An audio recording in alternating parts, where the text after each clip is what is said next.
Screen snap? Yeah, it's on the screen. I wanted to get.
Evening, everyone.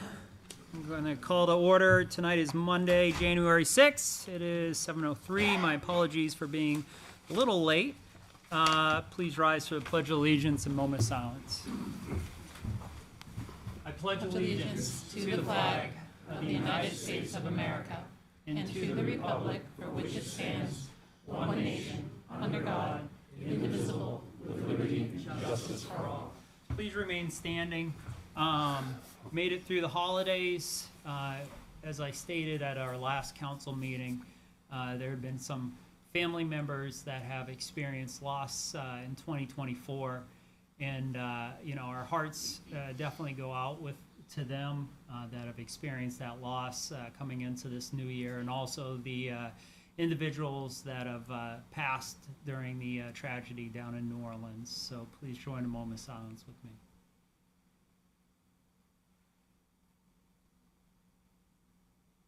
Please be seated.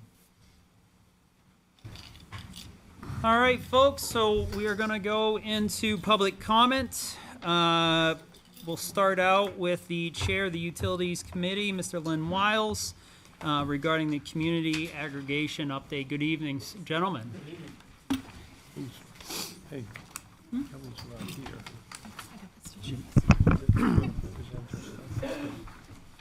Oh, her stuff. Good evening, Mr. Chair. My name is Lynn Wiles. I am the chairman of the Londonderry Utilities Committee. With me here tonight is Paul Ramsey. Paul is one of the members of the Utilities Committee as well, who is very well versed in the Community Choice Aggregation Plan. And we're here to give you tonight, not take a lot of your time, but just to give you the status of where we're at. We've been talking about the aggregation plan, Community Choice Aggregation Plan, for probably 2 years now, in the town. And one of the guiding principles that we've been working to is we were not going to implement a program that would cost money to the citizens of Londonderry, right? So we've gone through all the necessary steps to implement a program. We haven't pulled the trigger. We were thinking that if the conditions warranted it, that we would be doing so this quarter. PSNH, Eversource has come out with their rates, or they've submitted their proposed rates for 2025, first 6 months of 2025, and they're actually extremely competitive with what our community choice aggregation partner can provide for us. So at this point in time, we feel it is best for the town of Londonderry, the citizens of Londonderry, to not implement the program, just continue on status quo with Eversource the way they've been providing the supply side of the program to date. Questions? Do you have anything else to present, or Nope. questions from the council? So if I heard you correctly, that right now, what you would be able to offer for the residents is not better than what Eversource will be providing? It's almost equal. It might be $1 or $2 a month. And, Okay. for the amount of effort it takes to implement the program, it just doesn't make sense to do it for $1 or $2 a month. For 6 months, Eversource. Yep. The Eversource rate is only for 6 months. It'll be reset come August, and that'll be our next opportunity to take a look at the program. And with that said, we are working with Freedom Energy Logistics and Colonial Power. They're providing market updates every 2 weeks. They forecast the energy supply. And so it's within their interest to make this happen too. So they're very active in trying to look forward on pricing. And the cold winter, the geopolitical situation in Ukraine, all of these have kind of worked against us going forward with the program. So Did you guys have a potential forecasted price of what you could have done before Eversource released their new rates that were coming out? So I don't know if you can go back to the chart. So we were looking at, so if you look at on the graphic at the lower right-hand corner of that chart, you can see that the company was going to give us, the partners were going to come in with an 8-month rate of 0.864 cents. And they were actually going to combine that with a 20-month term contract as well, and that would be giving us some price stability. And that was one of the key factors of this program, was looking at some price stability as well as low cost. But you can see what Eversource came in, and they came in at 0.08929, which is a little bit higher than the 8-month term, but when you factor in the higher cost for the long-term contract, it really washes out. Thank you. Anything else from the council? All right. Thank you you. very much. Thank you. Thank you for your committee's hard work as well. So, folks, we're in public comment. When you come So up. I've got something I'd like to go with public comment, if that's okay. Yes, sir. Absolutely. Sorry to interrupt you. I had to be upstairs for a minute or something. So, during the last couple of meetings and everything else, it's come to my attention around these 91As, and we were at something recently in which we had a bunch of pending 91As. So I asked the IT department and I asked the town manager to pull the 91As for me from September. And after going through them and reviewing all of them, a number of them come from out of state. And that requires, a lot of information and a lot of work. But recently I've heard that we're classifying things as 91As that we used to just be able to provide the information. So I'm just trying to find out, did we make a policy change that I missed on 91As? So I think what we need to do is, I think we need to give some very clear direction to the staff, because 95+% of the information that's in this building is public information. If someone asks for it, let's try to find a way to streamline it and just give it to them. What I also see is that, and I could say that it could be as high as like 98 or 99% of the information is public information. So, if you're writing an email, be prepared for it to be on the front page of, of the union leader. So we should provide those things. The other thing we need to ask staff to look at is updating the website, where we have a program where we're telling people that the 91As are out there and putting a list of what's out there. So if people do come asking questions, maybe it's been asked for already. But I think we need to get much more business friendly around the information and around being able to, things that are being asked for that are much more easily distributed. And if they need legal review, then fine, then we'll have legal review. But I think we need to get more efficient, more streamlined around, and I don't want to get stuck in it's a 91A all the time. If someone says, hey, John, can I have that email you talked about at the, such and such thing, just send it to them. Let's become a little bit easier about getting information, because I think we've created something that we didn't mean to create. So if you guys are okay with that, if we can give staff direction that maybe by the next council meeting, they can come back to us with something that's more streamlined, so it's a little bit easier for people to get information. Mr. Town, I'm fine with it. I fully agree. Mr. Town Manager, 300%. Can you work on that for the next council meeting, or have your staff work on that? Yes. Thank you, sir. The other thing I wanted to address is this PUD housing thing. There's going to be a conceptual meeting off of, about housing off of Exit 5. And I want people to start to understand that someone's coming in and they're asking for 1,300 units in its conceptual discussion. But the community has choices. One doesn't meet our regulations. Just because you want to come in and you want to build 1,300 homes and use a PUD doesn't necessarily mean it meets our regulations. The other thing is, if you sit on the planning board of the town council and you haven't sat over at Poor Boys at the intersection in the morning or later in the afternoon and watched the traffic over there, what's coming through that intersection now is completely unmanageable. Cars are lined up 30, 40 cars deep to come out and make a right-hand turn to go up and get on 93. That's the section they're talking about putting another 1,300 homes. Our infrastructure can't handle it. So if you haven't done that and you sit on either one of these boards, you need to go over there and sit there and understand that. What also needs to happen is that we have implemented something called development agreements. If you're bringing something like this, we as the town council, the people who negotiate those development agreements, that needs to be the forefront of the conversations with the planning board, not the back end of approval.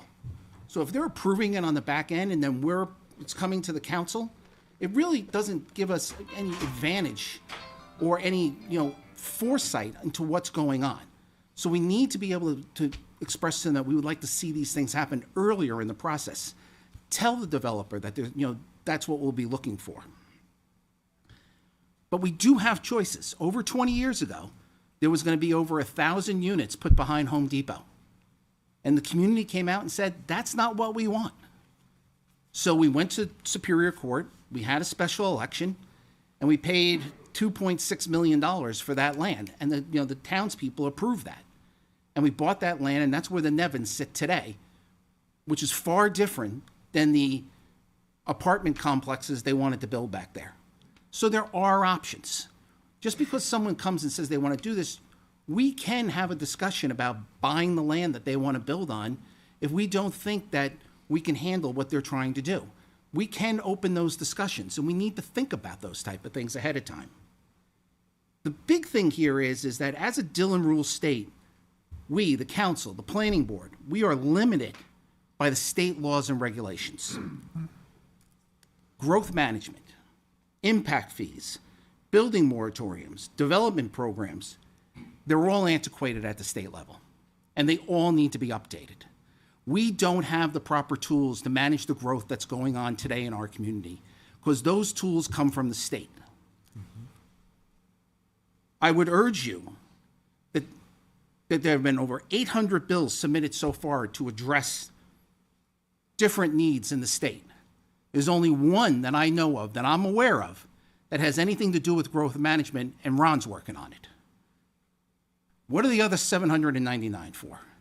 We as a community need to tell our state elected officials, we need these kind of tools. We need tools to manage the growth that's going on in southern New Hampshire, and our hands are tied because we don't have the tools.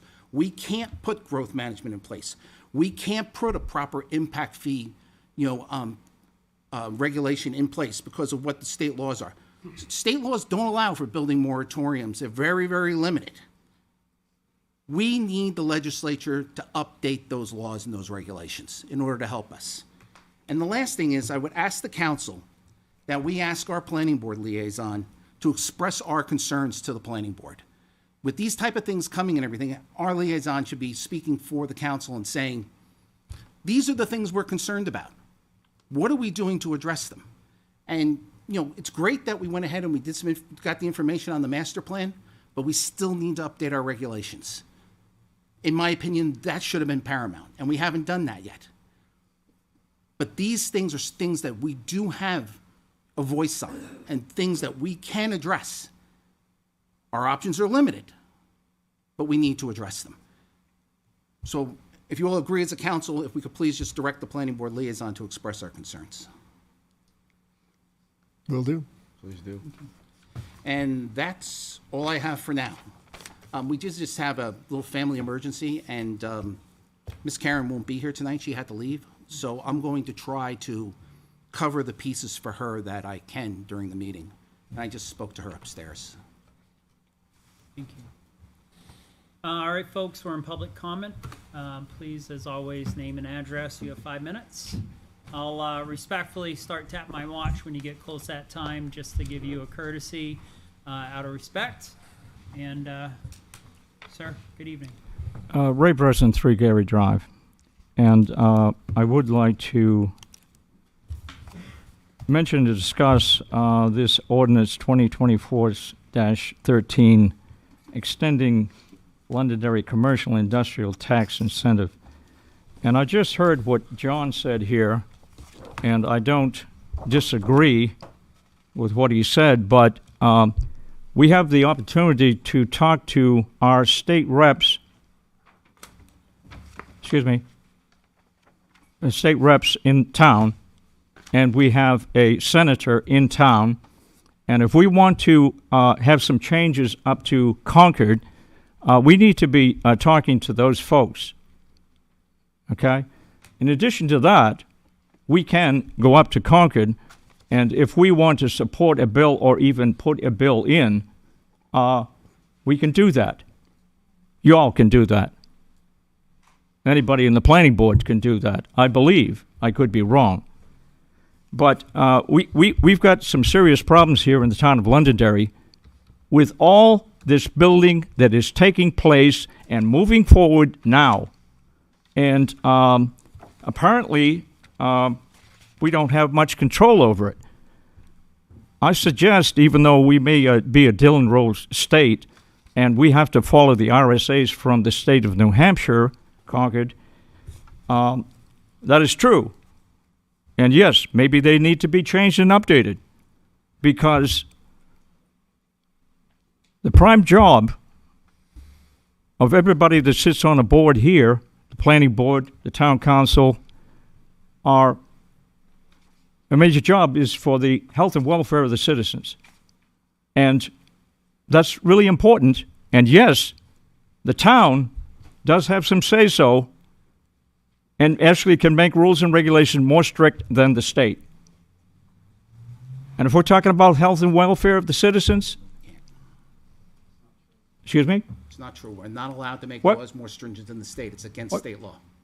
Do we want to have a conversation back and forth? I'm sorry, I'm just so you know, we cannot invoke laws that are stronger than state law.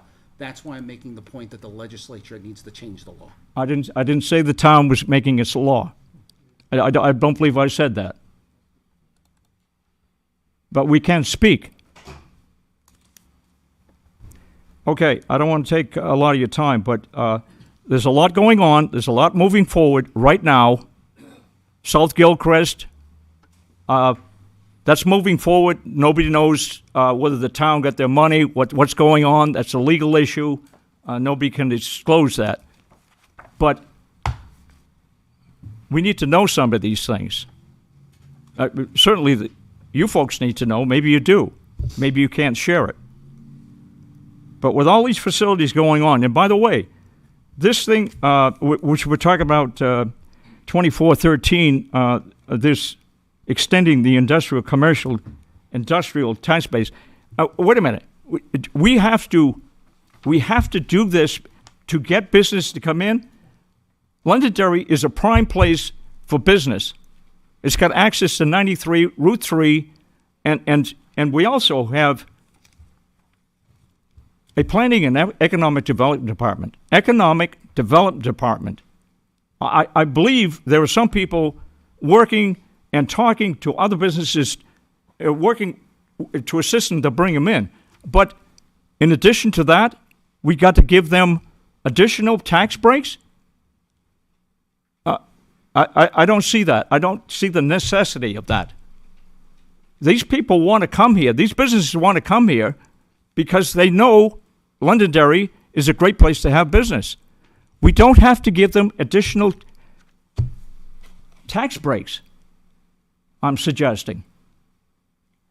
And before any of this is approved, we need to think really closely about that.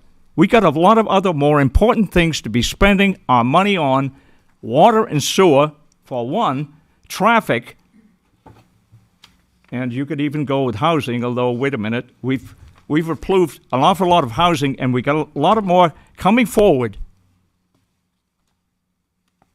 And some of it, most people, a lot of people in Londonderry, a young couple, can't even afford. So please consider, before you approve these tax breaks for businesses and developers. Thank you. Thank you, sir. Yes, sir. Dave Ellis, 1 Wilshire Drive. Mr. Ellis, good evening. I'd like to speak in support of what you just heard, so it'll be very brief. I totally agree that we do not need to offer tax incentives for businesses. They have good highway access. We even have an airport and a freight terminal in the town. Thank you, sir. Good evening. Richard Belinsky, 89 Hall Road. I want to talk a little bit about the, what I'll call the non-search for our new town manager. It's been over 2 months since Mike Malaguti gave his resignation letter. I think it was the 24th of October. And I don't understand why I keep getting calls asking me if I know what's going on.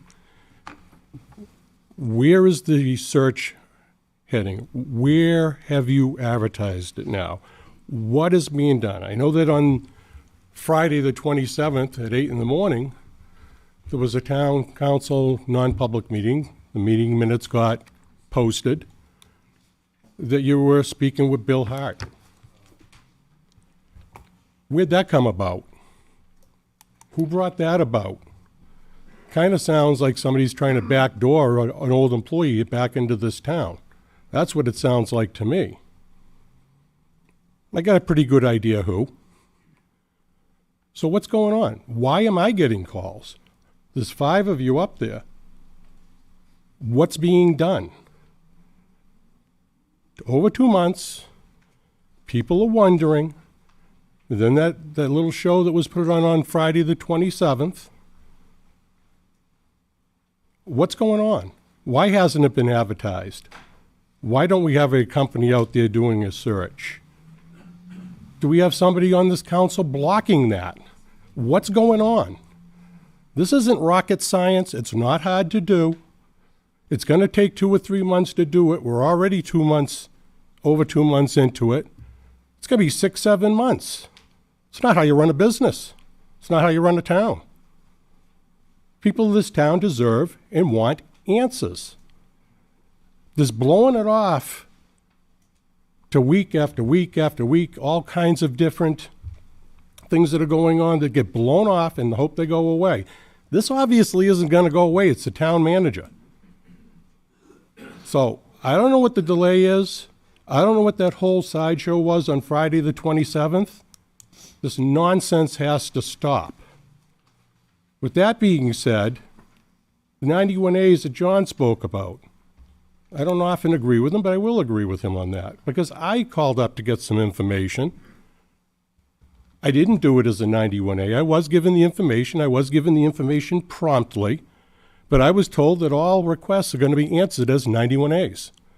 And I said, that's foolishness. Does that mean you're taking every single request and running it by the town attorney and running up the attorney's bill? I don't know that that's what happened because I didn't ask that. Certainly seems like that to me. I had a very simple question, answered promptly, but was told it had to be answered as a 91A. Again, foolishness. The games in this town got to end. I've been here going on 40 years, and I'm tired of it. I could get into 5 or 6 more things, including Gilchrist Road, that's been futzing around with for almost 2 years now. And the fact that, according to the restrictions on it, the town council and the planning and the conservation committee was supposed to be involved in negotiations if we sold off the rights. My understanding, at least from the conservation standpoint, is that didn't happen. Mike Malaguti signed the contract. There's no signature of anybody from this council on there. There's no signature for anybody on the conservation committee on there.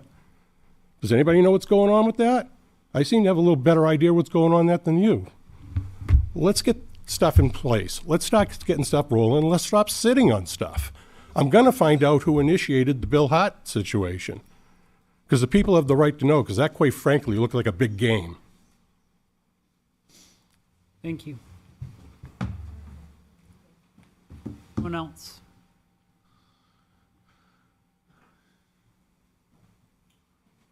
Good evening. Christine Perez, citizen, 5 Wesley Drive. In response to Councilman Farrell, I'm at almost every meeting. You have a state representative who sits on your board. Doug Thomas is here maybe 80% of the time. We all announced to you when our bills had to be in. I had several people from the town approach me about bills, but no one in the town approached me about any bills concerning building. Okay, bills are in, bills are being worked. We can do it next year, but also in response to that, I remember when I was complaining about the traffic with the 180 some odd units going on Gilchrist Road, I was told you can't stop people from building what they want to build. So which is it? If people own the land, they can do what they want, or we can do something as a town, okay? Anyway, I made 4 phone calls to council members. I apologize, Councilman Coombs, I did not have your phone number. But I followed it up with a letter, and I'd like to read the letter. Gentlemen councilors, as a follow-up to my phone calls to 4 of you that I had numbers for, I would like to again express my concern that potential applicants are being interviewed in spite of the fact that there was been no official posting of the town manager position. It is my understanding that the position became available almost 2 months ago. It is, in my opinion, one of, if not the most important position in the town. Yet the posting was clearly not expedited. If you agree with the fact that this is an extremely important position, why has it still not been posted? I checked, it hasn't been today. The assurance of attracting highly qualified candidates depends on an individual's awareness of its availability. I look forward to your response. I did get a response from a couple of the town councilors, and thank you. And from some, I got no response. And it's my understanding that some of the council has been asking for it to be posted. I don't understand why we haven't had a town planner for a very long time, I think almost a year now. Yet that posting just recently went up. Are we trying to pick our employees? Are we trying to handpick them? Yes or no? Or are we advertising to get the best for this town? On another subject, the tax incentives. It's my understanding as well that we've been told that the commercial tax that we are receiving has gone down. So therefore, that has to be and if I'm wrong, correct me, but that has to be offset by the residents' taxes. So if your commercial goes down and you're not getting as much of that in, then of course the residents, the people, homeowners have to make up for it. Why on earth would we want to give tax incentives to businesses? Now you're going to talk about the movie theater. They're going to put another movie theater in there whether you give them a tax incentive or you don't. They have a tax incentive in this town. The tax incentive in this town is the fact that no matter what you do in this town, we have no impact fees. We have no impact fees. So we don't need to give them an incentive. That is an incentive. And other towns do have impact fees, maybe in other name, but they have fees. We don't. My understanding that we made a mess of one years ago, well, learn from your mistakes. This doesn't look good. It just doesn't look good. And don't blame it on the state, because the state has nothing to do with you looking for the appropriate people, and I don't mean you individually, to fill positions to make this town run like it should run. Not having a planner for almost a year or over a year in a town that is growing like crazy is absurd. And yes, I know we've had someone coming in that we're paying an exorbitant amount of money to.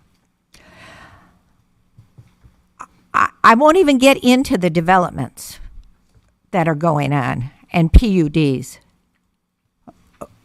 As others have said, we need to get our act together. Christine, your time. Thank you. Thank you. Everyone else, please come forward. I went to my state without counting you once, didn't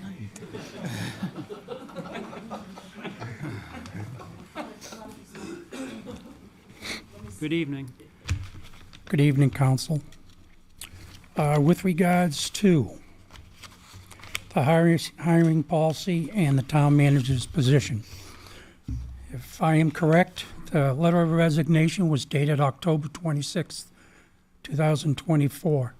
The separation date that you gentlemen agreed upon was December 2nd, 2024.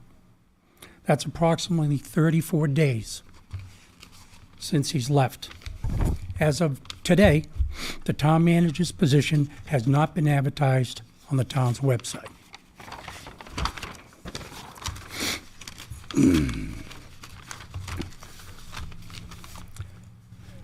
The primary issue here is the lack of leadership from the chairman. Bill Hart, who I know, who's worked for this town and stepped in and did a decent job managing the town when we were making a transition. Bill, like any other citizen, has every right to be considered for the open town manager's position. Additionally, Any counselor is entitled to a request of a meeting. However, the chairman should have scheduled this meeting after the council reviewed and approved the job description and once the job description was publicly posted. You can't deny it. If you read the minutes of the meeting, non-public meeting, guys, say what you want. That was a job interview. And I'm sure there are other people in town that are going to say the same thing. The application and interview process should be consistent for all candidates. By allowing this situation to unfold in the manner the chairman fosters an environment of deception, backroom deals, discrimination, and favoritism. Do you have We any now proof have for a that? tainted, Ted, I'll talk to you. I will not talk to the He's chairman. not the chair. Does he I'm have not any going to proof talk of to you. I have a right not to talk to I you. do have a question. I If will, you're going to come after me, Jim, I I will. don't want to respectfully listen to talk it. It's my you. If turn. you're- It's and my.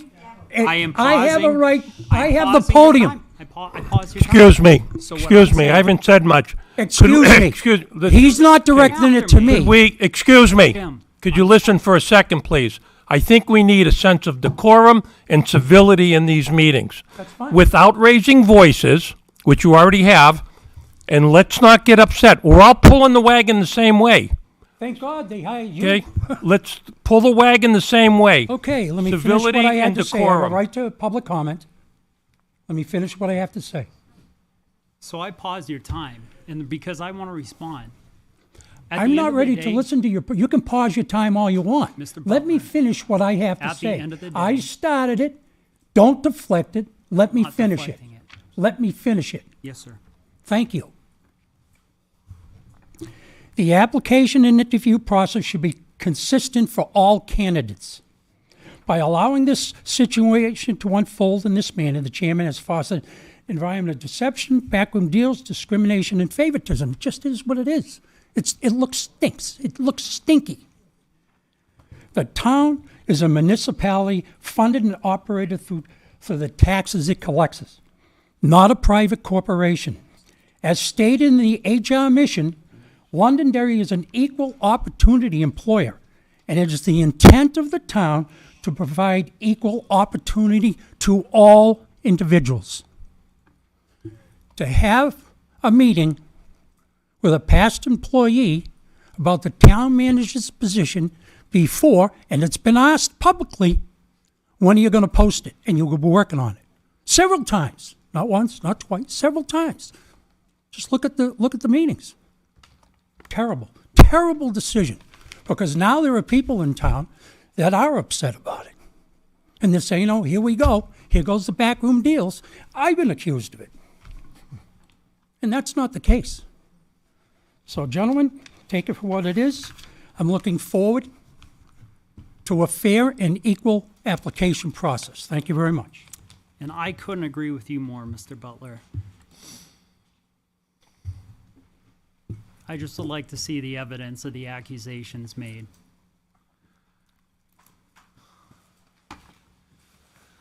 Good evening. Daniel Bouchard, 8 O'Connell Drive. A lot more people here than on the 27th when I was here. I was the only one here in town to see the council. Could have at least brought coffee. No, We could have brought him coffee. that's right. You could have brought me coffee. Guess we could have done that. So I just want to talk about this whole town manager position. And when you look at the school district, when they hire somebody of that caliber, they have an open process. I haven't seen that here.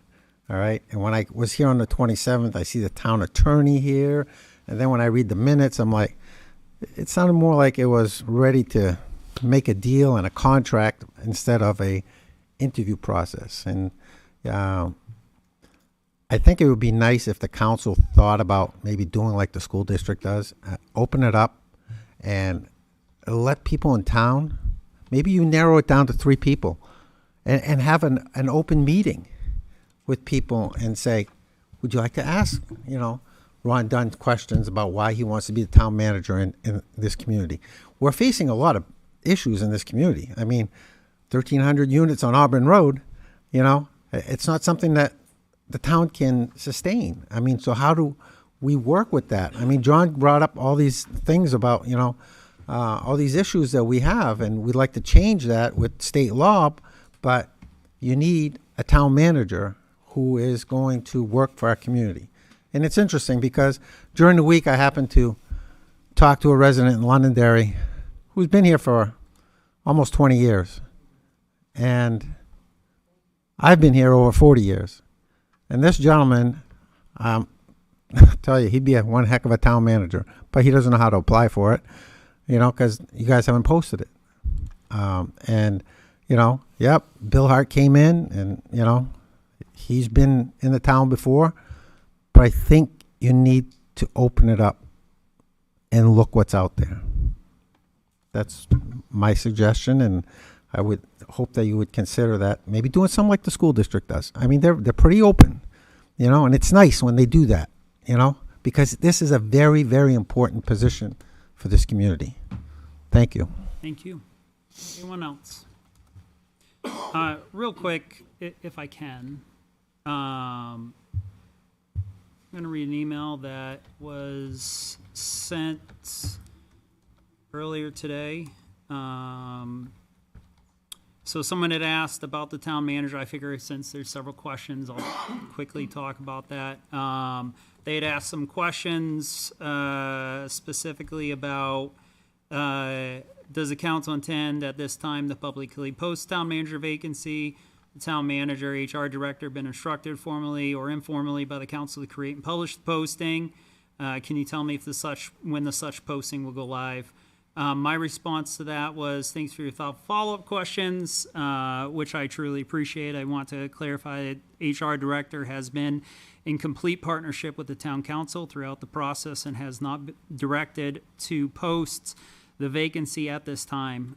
She has significant responsibilities in the hiring process for all town employees, and her collaboration has been essential. The town, and this was this afternoon, so the town council is actively working on the matter and identifying a process to move forward. The town charter requires us to have a town manager, and we are committed to fulfilling this responsibility. I cannot provide specific dates or details just yet. I anticipate an update will be provided in short order once the council reaches an agreement. So it will get posted tomorrow. All right? Thank you. Sorry for interrupting you. Martha Smith, 38 Shasta Drive. Good evening. I think that this public comment session tonight has been excellent. I agree with everything that Councilor Farrell said. I think that those were very valid points, and quite frankly, none of you are lawyers up there, and there are a lot of laws that control growth, and we have to look at a way to get around them. And we do have a lot of representation at the state. I mean, we have the largest legislature in the America, but that we've got a lot of people up there that should have a very valid interest in making this town work. And they don't, Ron Dunn has been very good about informing the public and having sessions with Christine also. That was the very first time that I had any counselor really inform us what was going on. And I don't know if they're informing you on a regular basis, but they're certainly not informing us as their constituents. And about the tax incentives for the commercial businesses, I don't understand it totally. I don't understand why it's necessary to offer that to businesses. I agree with some of the comments that have been made about the closeness to highways, airports. There's many benefits about being in Londonderry. But also, I've lived here for 40 years, maybe a little over 40 years. The thing that's always been talked about to me is, oh, well, if we get this commercial properties come in, we're going to get these taxes, it's going to make our taxes go down. Well, my taxes have not gone down since I moved to Londonderry, and I'm not complaining about paying taxes because I know everybody has to pay taxes. But with all the things that are going on with education, with other things at the state, that we're going to be in trouble here. And I think that that if the idea is that commercial property brings in revenue and relieves the tax burden on the public, then I don't really think that we have to give them incentives, because I haven't seen it benefit me yet. That's all I have to say. Thank you. Thank you. All right. Just for clarification purposes, state laws, have I been chirping in your ear for the last 6 months about all the things I just spoke about and how we have to make changes? Yes, sir. And we've been having meetings and talking about them, right? Yes. So just so people know, I sit next to a state rep, so we've been working on it. It's not that no one's working on it, we're trying. And Ron, I've had conversations with you too about sir. laws in the You have. state, just to put that Absolutely. for the record. So we're taking advantage of the person who sits on the board with us. Good evening. Gentlemen, good evening. How are we doing? Jake Butler, 2 Danbury Court, the chairman of your planning board. There has been some discussion about planning board and things we can and cannot do. And it was requested that the liaison of the planning board come back to the planning board and discuss with us. The chairman of your planning board has said multiple times we'd like to have the council weigh in on some of the things that are going on in town, specifically development and infrastructure improvements that are in dire need. I believe at one of our meetings I asked you for the council to show some leadership and see what we can do on taking care of some infrastructure in town. I have not heard anything, any discussion so far in our budget process about starting to try and fund some infrastructure improvements in the town of Londonderry. This planning board chair discussed, after our former town manager resigned, an emergency moratorium on building development, something that was brought up here tonight. We discussed it at a meeting. I proposed something that I asked to send to the lawyer. The lawyer reviewed it. The lawyer met with the planning board and the council. From there, I was told that the lawyer is no longer authorized to perform work on the moratorium. A reminder that ultimately the council is who would authorize a moratorium or not. Planning board can recommend it till they're blue in the face. It was evident after our conversation with the lawyer that the town council would not support a moratorium. Your planning board has tried. Here we are. Been a lot of conversation over the past 24 hours about a very large development, of which I'm not going to get into. There's now, I'm sure at my meeting, there's going to be people standing in the crowd upset because they can't talk about what's going on and how unfair it is that we don't have public comment. When in reality, all that's going to do is create a massive issue for us if something goes into litigation. So hopefully, if those people do have an issue with the development, they come to where they can speak freely about it, which is this council, until it gets to a point where it's a public hearing and then it's lawfully heard and followed through process. So, it's been told to come to the planning board. I've asked you guys, what are you going to do? What are we doing to fund infrastructure? I attempted to put a moratorium up. It seems like it got nothing but pushback. Was it a perfect solution? No, but we're not in a perfect situation right now in the town of Londonderry. We are going to start to really struggle with it. And here we are today, talking about it. I don't know what else to say besides that, but I want to make sure that it's very clear that this was attempted and it was told no. Ultimately is exactly what happened. So I don't want to hear the planning board's not doing their job, because we are and we've tried. Chairman Butler. Yes, the planning board is not being accused of not doing their job. Emergency moratoriums have a very limited scope and a very, very complicated legal process and a very, very complicated court process and laws that are on the books and decisions that are on the books. An emergency moratorium is not what's needed. What's needed is a proper piece of legislation that gives communities the ability to be flexible, and we do not have that today. I'm not going to speak for the lawyer. I don't disagree with you that it's something that's very needed, but it was evident through conversation with the lawyer that we had grounds of an emergency moratorium that she felt as though would work. I'm not going to speak for what the lawyer gave on legal advice, because That's fine. but I would respectfully disagree with the analysis of what the lawyer is saying. Okay. All right? Not a problem. What we're trying to do, what I'm trying to state to is that we need proper regulation that needs to come from the state. Mm-hmm. People can say I'm blaming the state. I'm not blaming the state. I want proper regulation. That's why I've been speaking to Representative Dunn. The emergency moratorium law, as it exists today, does not give us the needed parameters, and it's only temporary. Mm-hmm. It's not like we can't turn the faucet on and off, and it's very stringent, and it's been defeated in court. So there's a lot of exposure. So and I'm not disagreeing with you. What we were I'm saying asking, I need a better tool. What we were asking for is the tools that because I can't do anything that the state does, but what I can do is look and say, okay, what can the planning board do? I can't recommend to him, I can't make the state do anything, but I could at least give something to the council and say, hey, let's make a decision on this, right? And with what you did, I went to him. Yep. And ultimately, I agree, we need to make ordinance changes, and we are trying to work our way through ordinance changes, but with that, I know it seems as though you and I disagree about the importance of the master plan for that, but our master plan is identifying these things that we need to change so we can start to begin to make ordinance changes through results of a master plan.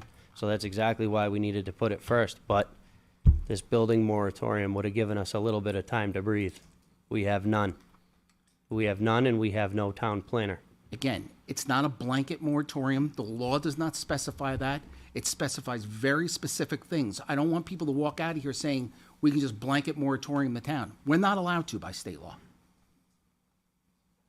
Okay, just want to let you know where the planning board has tried their part. Thank you. Thank you, Chairman. For a second, 'cause I got a question for you too. We can't do a Q&A. Tom Esty, We- 9 Old National Can, Road. can you please, What's that? would you please mind directing the comments to me?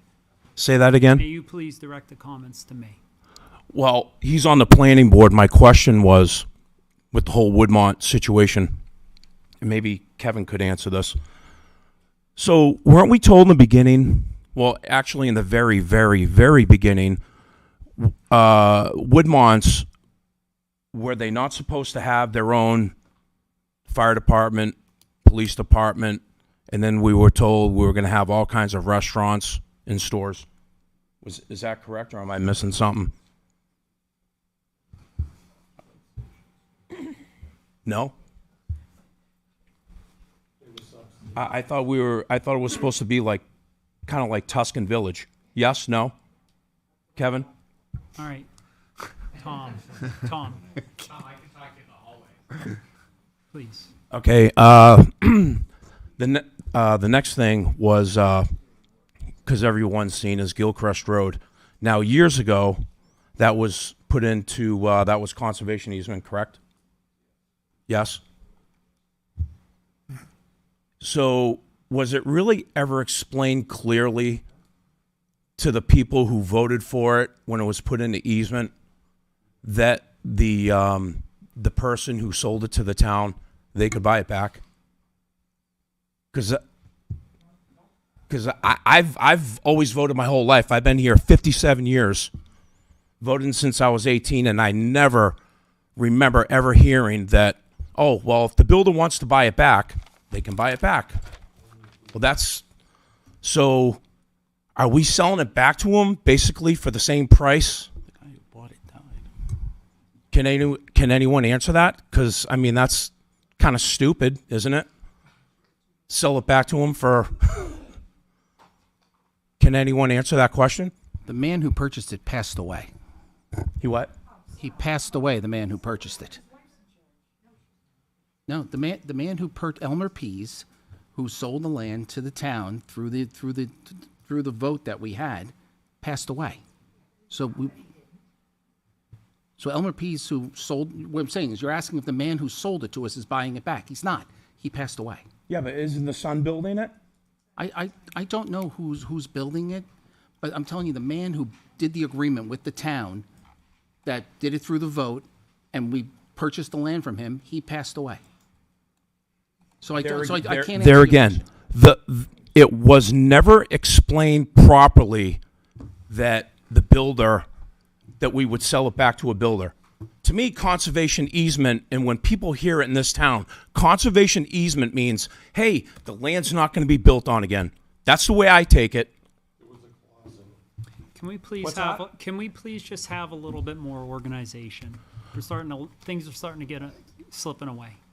So I was just wondering if that could be explained, but if no one has an answer or whatever. I just think the whole thing's just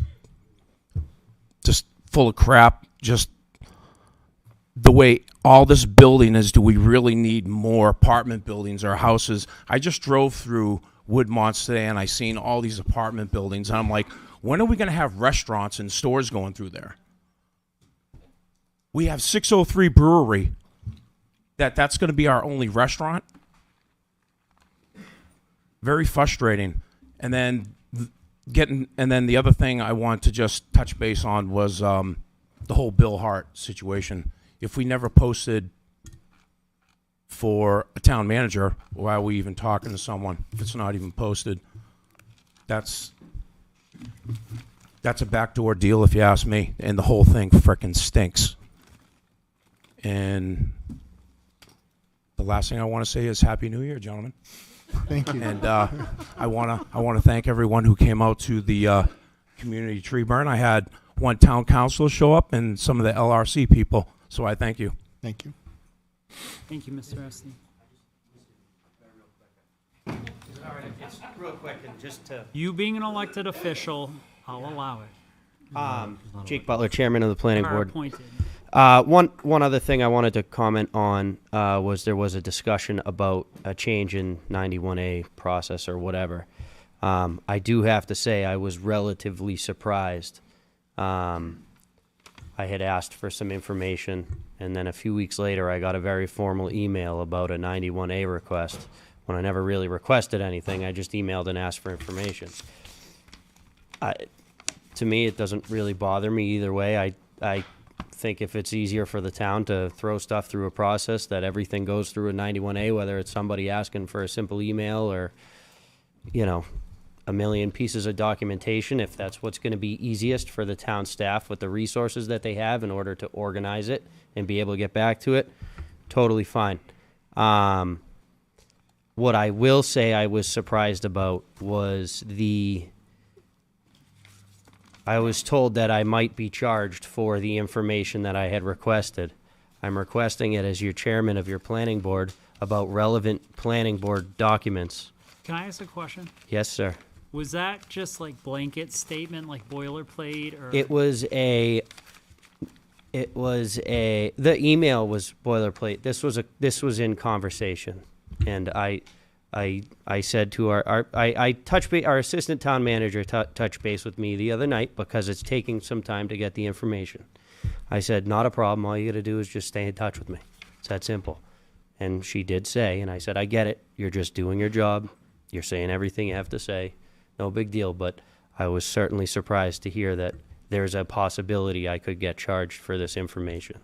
So as part of my review that I just did, it was one of the things that came to my attention, and that's one of the reasons I've brought this up, so that it would be re-looked at and we could streamline the process. I did review what was sent to you when I asked for all that, and that's one of the reasons I brought that up tonight, because I didn't understand. Yeah. Why. Neither did I.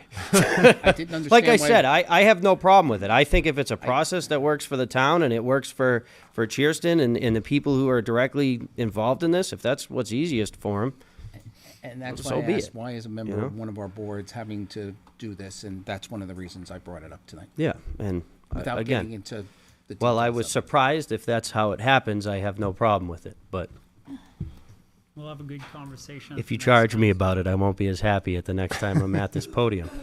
All right, thank you. Thank you. Anyone else, please?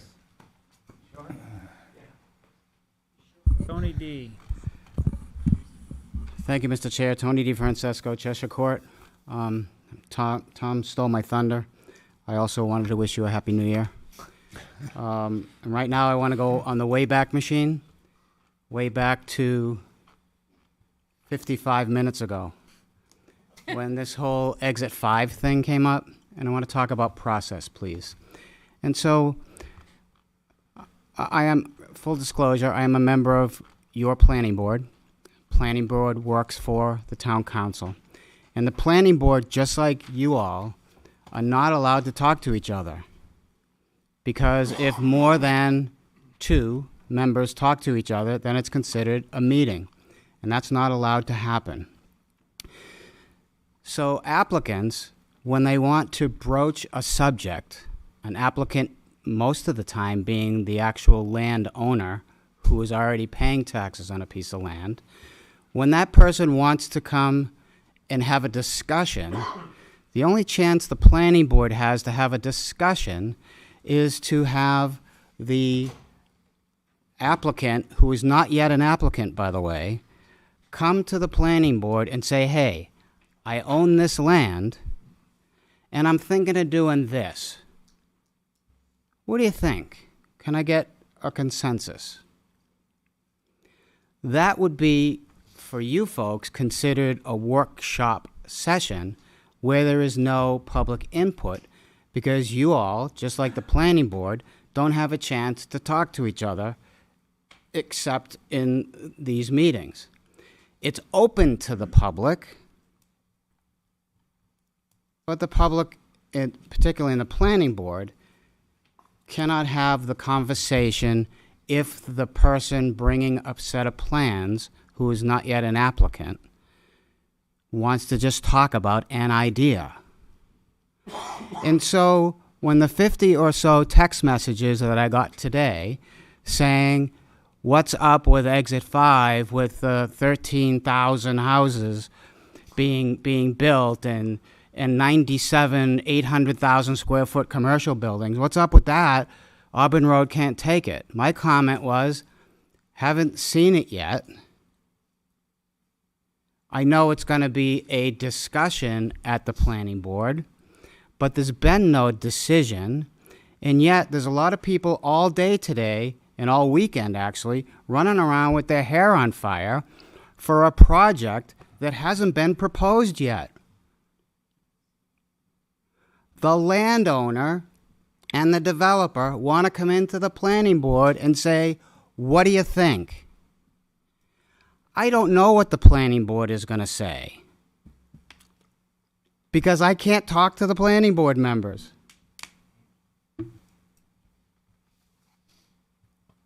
The general public needs to understand that. I'm here tonight laying this process out so that people understand the process. You need to let the process happen. No one has said this amount of houses is coming to Exit 5. Nobody that's official. There's a bunch of unofficial people running around saying, oh my God, look at what they're doing now. They're putting 1,500 houses up at Exit 5. Nobody's doing that. Please understand the process. Please help people understand the process. I would be willing to, again, go on public access to lay these things out for folks so that it can be seen. Last time we did it, up to 7 people watched it. But there's no other way to do it. There's no other way there's no other way to get the information out there so that people understand the system. And we have not, the planning board hasn't seen anything, hasn't approved anything. If it is a PUD, y'all are going to have to approve it anyway, because the planning board can't do that. Nothing's really even been proposed yet. It's a cartoon drawing from what I understand. I haven't even seen it. Happy New Year. Thank you.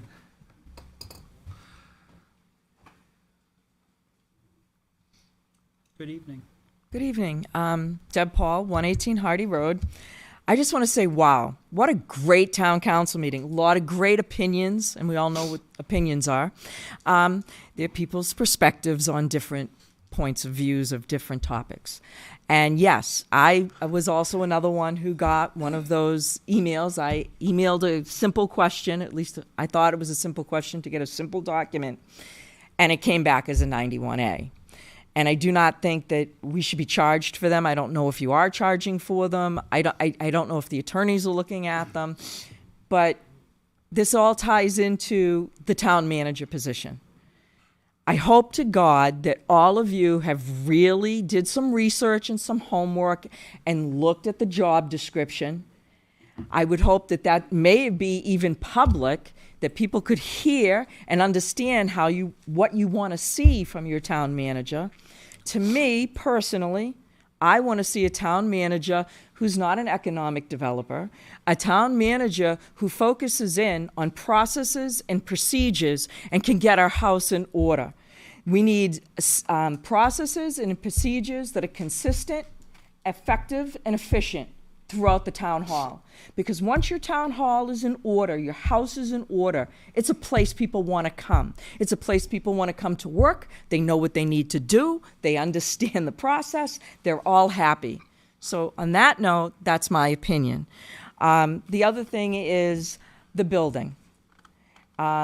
Yes, I understand what Tony was saying about the planning board and how it works, but it would be nice to have an opportunity every now and then to bring up a comment to the planning board in public comment, not dealing with a project or anything like that or a development, but just say, hey, do you think that maybe you could put in a process that when you're in design review, the people that are around the project or potential project could get a registered letter to let them know that there may be something coming there, and that there could be a public hearing so they could talk to the developers about their ideas.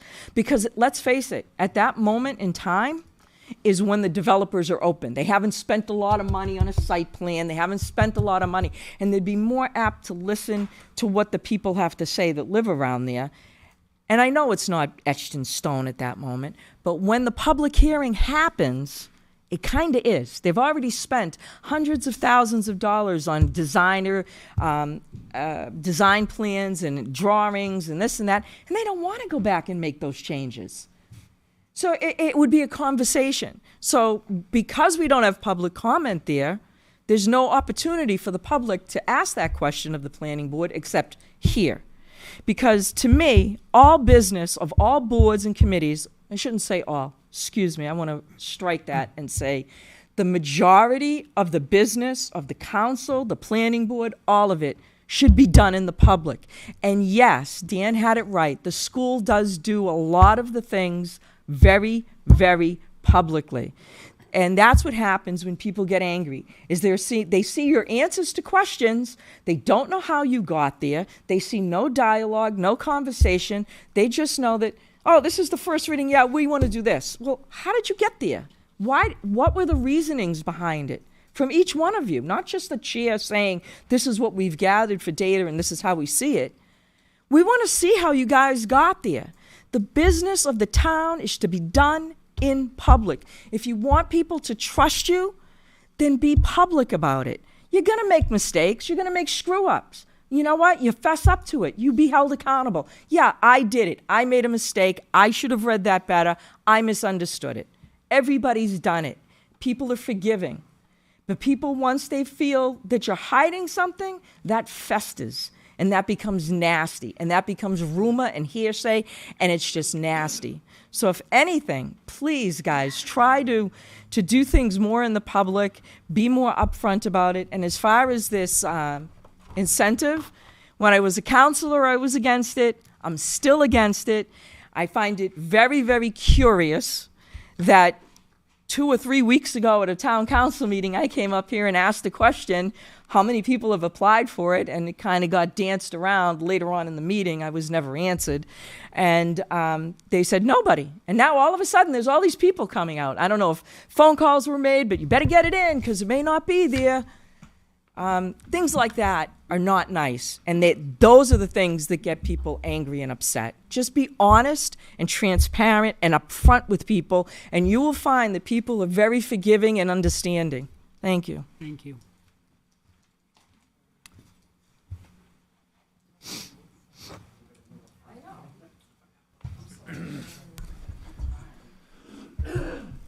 John Grennan, 14 Jewel Court. It's been a great meeting tonight, to be honest with you. I want to thank Councilor Farrell for your comments about the 91As. I thought it just cleared the air. It's just fantastic. It seems like everybody's really on point tonight. Number two, I wanted to thank everybody that's here, including Town Hall staff, for all of the work that's been done on the budget. There's been some contentious meetings here about different departments, and there's absolutely no doubt in my mind that everybody that's here has worked triple time to prepare for the budget season. So as a resident, greatly appreciated.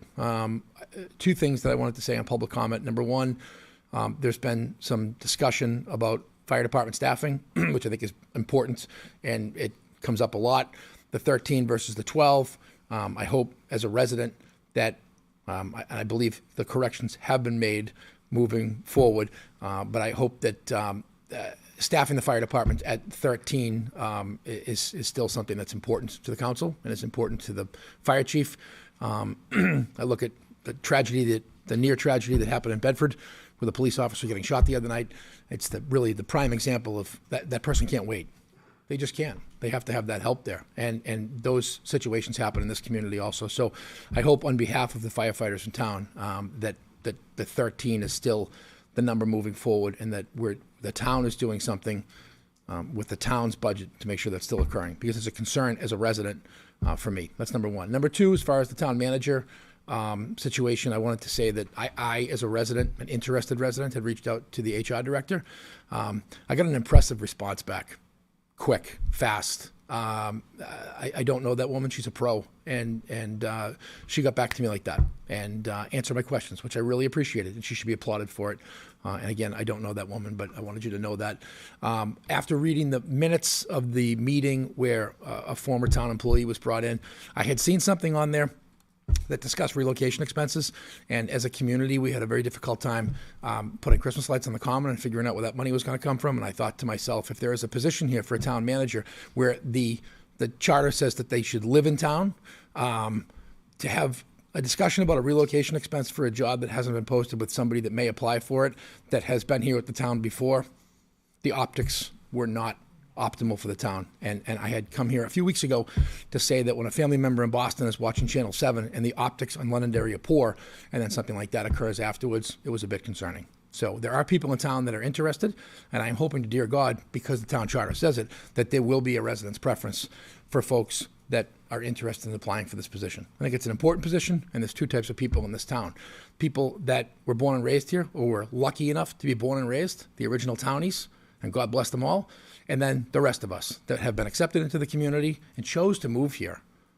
And in my opinion, you can't have a member of the town council that doesn't live here. You're an elected official, and the town manager has to live in this community. The town manager has to understand what goes on 24/7. The town manager has to be concerned about when you hear I get concerned if I hear sirens on a Sunday. I wonder if it's the cops or the fire, and I wonder if they're safe. That doesn't come with leaving town. And the town manager's taillights, in my opinion, should never be seen. I think a lot of people feel that way too. We moved here, we're committed, people want to make the town better. And you know what the qualification should be? Residency. You know what the second one? I love the town. I don't go anyplace else at the end of the night. That should be a qualification for this position. And I hope that is the way the town council is leading, because there's a lot of qualified people in this town that I think would serve the town well. So that's it. So I appreciate all the hard work, and you guys have had a tough run. So it's been contentious to say the least. So I hope that is well received. Thank you. Thank you. Thank you. Anyone else? Seeing none, I'm going to close public comment. So one more thing. So on the first of the year, we had the Millennial Mile race here in town. Members of my family ran in the race, and I was waiting for them at the finish line. There was a cardiac incident, and have to say that couldn't be prouder of the Londonderry Fire Department, the police department, and the retired firefighter that was available and everything that who tended to this person's needs. And watching from a distance and everything else, it was pretty amazing to see how fast they responded. They were right there. They revived this person and transported and it went seamlessly, and they just do their job and walk away and save the life. It was something to watch. And we want to be damn proud of the people that work here, are trained here, and it was fantastic they were able to help this person. So ending on something that's really what this town is about is taking care of each other. Thank you. All right. I would agree. It was a good public comment, huh? I know we're just starting out the meeting and starting getting into business, but it's always good to hear the input from the community. And I agree with about most of what was said. So thank you for that. One thing that really stuck out to me tonight is just the comment about the professionalism of our staff. We have some pretty freaking awesome staff in this community. To include our thank you. To include our administrative support coordinator, who works tirelessly, as well as all of our other staff, and I just wanted to thank them for their hard work. So, with that, we'll move into Section C, board appointments and reappointments. So we received a letter of resignation from Richard Lombard from the CONSCOM. Council does have that before them. Do I have any discussion before I ask for a motion to accept the resignation? Seeing none, do I have a motion to accept Richard Lombard's resignation? Motion to accept Richard Lombard's resignation. I have a motion from Second. Ted, a second from Ron. All in favor say aye. Aye. Any opposed? Chair votes in the affirmative. Reappointment of Susan, can someone help me with the pronounce? What is it? Mowlin. Thank you very much, Madam Chair.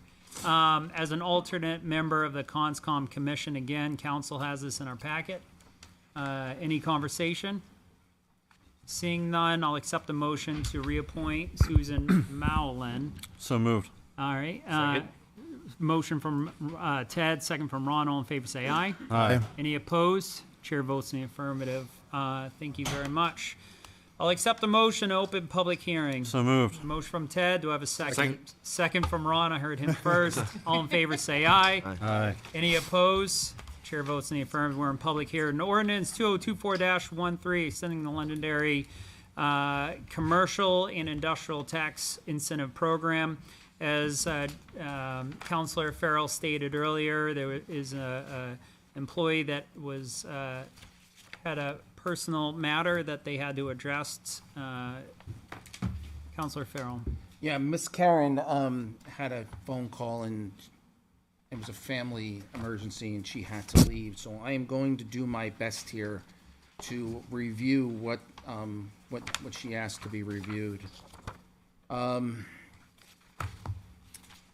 This particular ordinance was adopted was it 2 years ago? I think it was 2 years ago. And as she explained this to me is that part of the reason for having this ordinance is that to speed up the development. And I'm speaking in her words, not my own words. What she's saying is that the difference here is that will someone come and build 10 years from now, 5 years from now, or 1 year from now? So the argument had been is that, yes, they may eventually come. This is an attractive place to come to, but they may not come for 10 years, and that the current revenue that is on this parcel will remain the same for that same 10 years. But if we give them an incentive to come here, since we're given very few tools from the state to work with, that they may come here sooner and bring more revenue to the community. That was talked about around commercial revenue.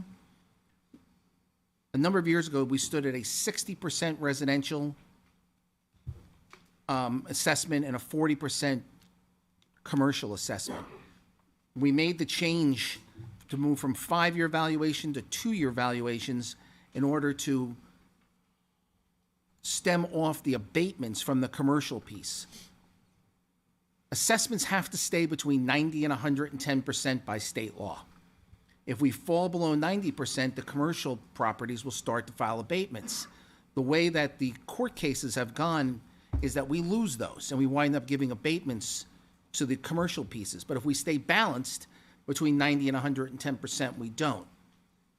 As an example here is if you look at our commercial base, just using the Pettingill Road area as an example, the power plant, the Eversource Utilities, FW Webb, Pratt Whitney, EFI, Bellavance, and some of the other surrounding properties come out to about $13 million a year in taxes. That's about 10% of the revenue we need to run the town. So to give you some sort of an idea of why is commercial development important to get that on the books, that's part of the reason she's making the argument that we continue this so that we can bring these properties to the development sooner rather than later. And some of the other arguments were made is that if we're going to offer something like this, we should, continue to offer it because we've now, and these things take time, after a 2-year period, have now finally come to fruition that there are applicants where there haven't been in the past. So that's what she's asked me to review. She probably would have done a much better job of it than I would have, but that's the synopsis of what it is. And my understanding is that we have to, that this expires tonight?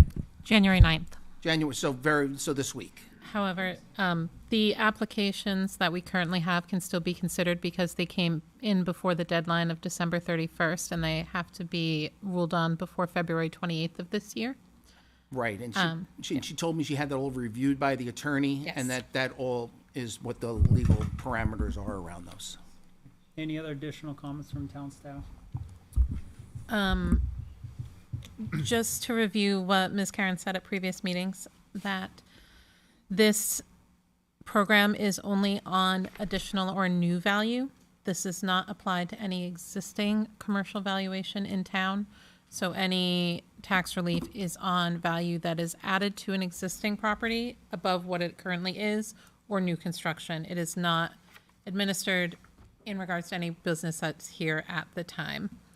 The other way that and this is kind of hearkening back to when it was presented 2 years ago that Ms. Karen and Mr. Malguti presented it, is that this is a tool that has been successfully used in other communities to retain existing businesses as they look to expand. Milford is the kind of major example in the state. And those are some of what you're seeing. You see this variety of applications for a number of different examples of the way this could be applied in front of you here. Thank you. All right, so we're going to go to the public. Again, name and address, please.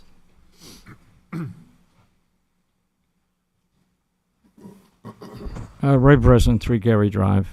I understand what I've just heard here, but we're playing catch-up in this town, okay?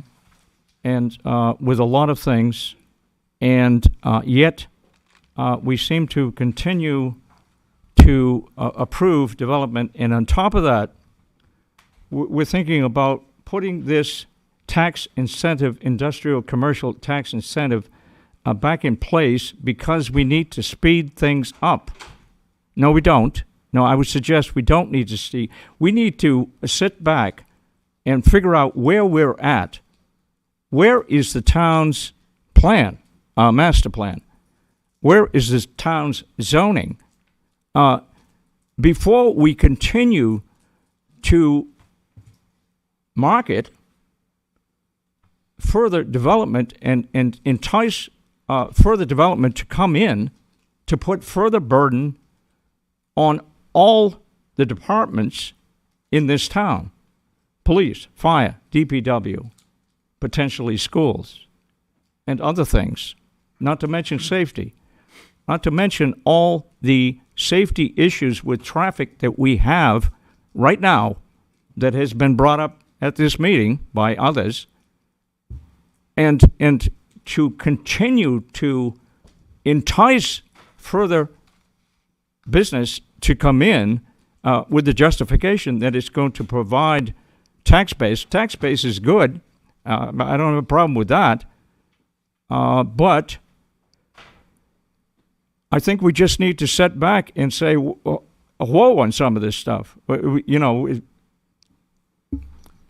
the chair of the planning board mentioned about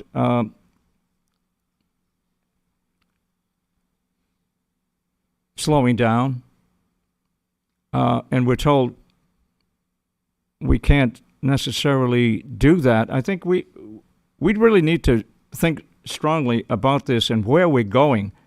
We're working on a master plan, but it's going to take a year and a half, maybe 2 years to figure that out. In the meanwhile, we're dealing with all of this. The zoning regulations, yeah, maybe they need to be changed and updated. And yes, we need to be working with the state reps and others. So please, let's really consider where we're going in this town. Thank you. Thank you, Ray.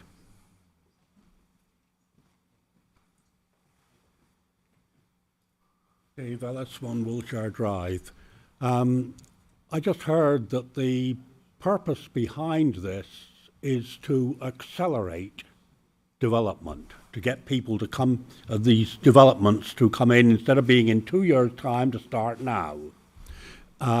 This program's been around for a while, previously, 2 years.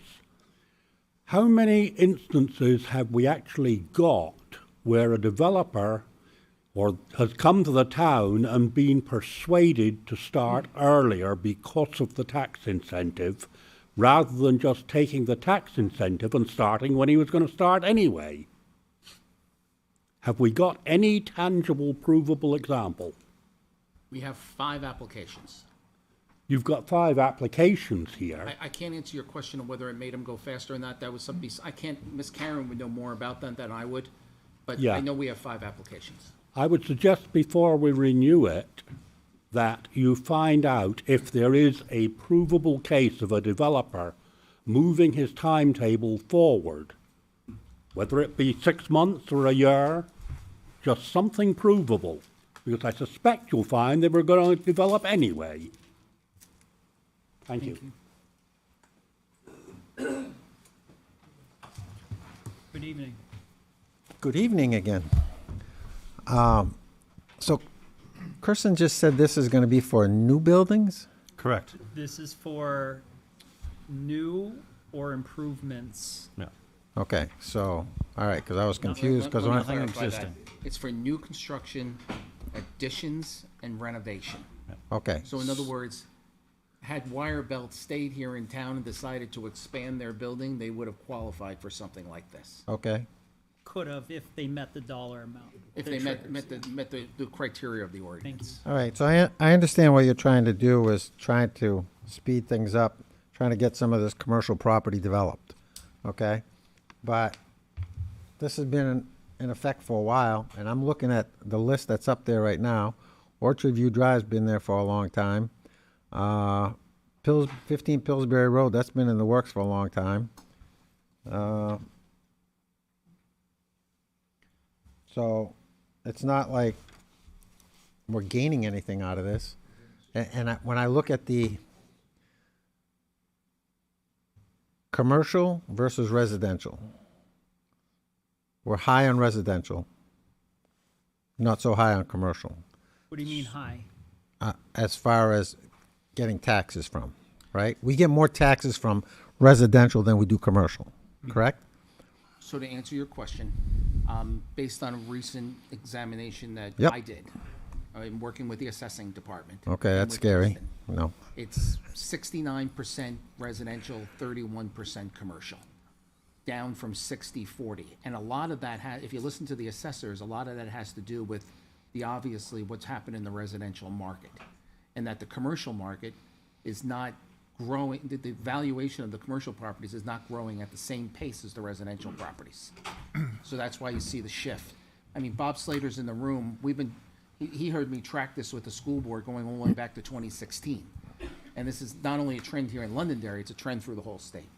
Okay, so I guess I'm trying to, And I'm having a hard time understanding this, John, because if you're, Here's the solution. So better to give you the solution, right? The solution is if we had a state law that allows us to be able to have a different tax rate for commercial than we do for residential, that would be extremely beneficial to the communities and to the residential taxpayers. okay, but we don't. But we And- don't, so we're stuck with what we have. Okay, and what I'm looking at is, since majority of our residents pay the taxes, and we have less commercial paying taxes, correct?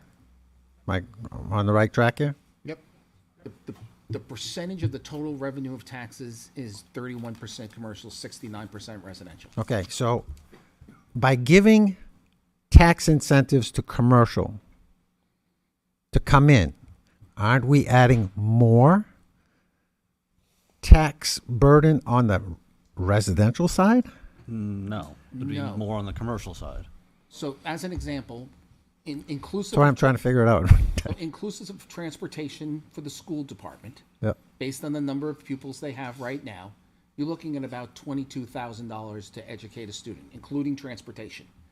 So if I build one home with one child that pays me $12,000 in taxes, I'm $22,000 on that child. Okay, you don't If get- I have FW Web that pays me $1 million in taxes. I understand that. And I have almost no services needed and no children, I offset my residential tax burden by having these. Okay. That's Let me the clarify concept- this a that's little the bit better. concept behind it. I understand that. Let me clarify this a little bit better. So we have on Industrial Drive 80 acres, commercial, not developed, for example. Okay? And it's just sitting there. We're not getting much for taxes out of it. Correct? If it's not developed, no. No. Okay? So Company X wants to come in and they want to put up a building up there, and they're going to say, hey, give us a tax incentive for us to come here. What benefit is that really of the town to get that big tax incentive? It's new, Because- it's new revenue that we did not have before. I know, Ted, but what I'm saying is, let's say that their tax incentive would have been $1 million. I mean, no, their tax bill would have been $1 million. And we give them an incentive of $400,000. Okay? They are going to need services, police, fire, roads, bring in traffic, add to our congestion that we already have. Okay? So wouldn't it be better for us just to say no to this and get the extra 400? Where would the extra 400 come from? If they Them. weren't here. If you don't give it to them. If they don't come, you get zero. Yeah. I don't know. So it's a balancing act. I know it's a balancing act, but it doesn't sound really Excuse me, a can great. you ask the people Yeah, to I was please? just about to, thank you. Yeah. All right, everybody out there, I- you'll have your John, time. I got it. Thank you. I know this is confusing, but Can I just pause you for a minute? yes. We are in a public hearing. Everyone has a right to come up and talk. You're more than welcome to. I just ask that you guys please have some respect to include everyone in this room when someone else is talking. I personally, not the bright, I promise you, I'm probably the least brightest person in this room. I have a hard time focusing if there's multiple conversations going on, and I really want to hear what each and every one of you have to say. So if you guys could please just show a little respect. And I'm not saying you're disrespectful, but if we could please just show the respect to the speaker. Thank you. Please continue. Okay, so to me, I don't think this is a good idea. I think you're better off getting the whole ball of wax to help. For years, when I've lived in this town for over 40 years, I've always heard Pettingill Road, Pettingill Road, Pettingill Road's going to get developed, and your taxes are going to go down. My taxes have never gone down. Okay, so I don't believe when people say, we're going to develop that and your taxes will go down. So I think this whole tax incentive, like Orchard View Drive, that building is there. It's not, you're still going to get taxed on it. you're still going to collect the taxes on it. I don't see why you need to give a tax incentive to that. Pillsbury Road, they knew this when they got into this and this PUD. They've changed all kinds of things out there, and they're doing more residential than anything. So that's my take on it. I don't think this is a good idea. I mean, thank you. Thank you for your comments. Anyone else? Good evening. Good evening again. Deb Paul, 118 Hardy Road. Couple things to go on what Dan just said. So I think it was Ted, I couldn't see who said it, said, oh, we wouldn't get that 400. So, but the fact is, if that building comes at a discounted rate, they still need fire and police.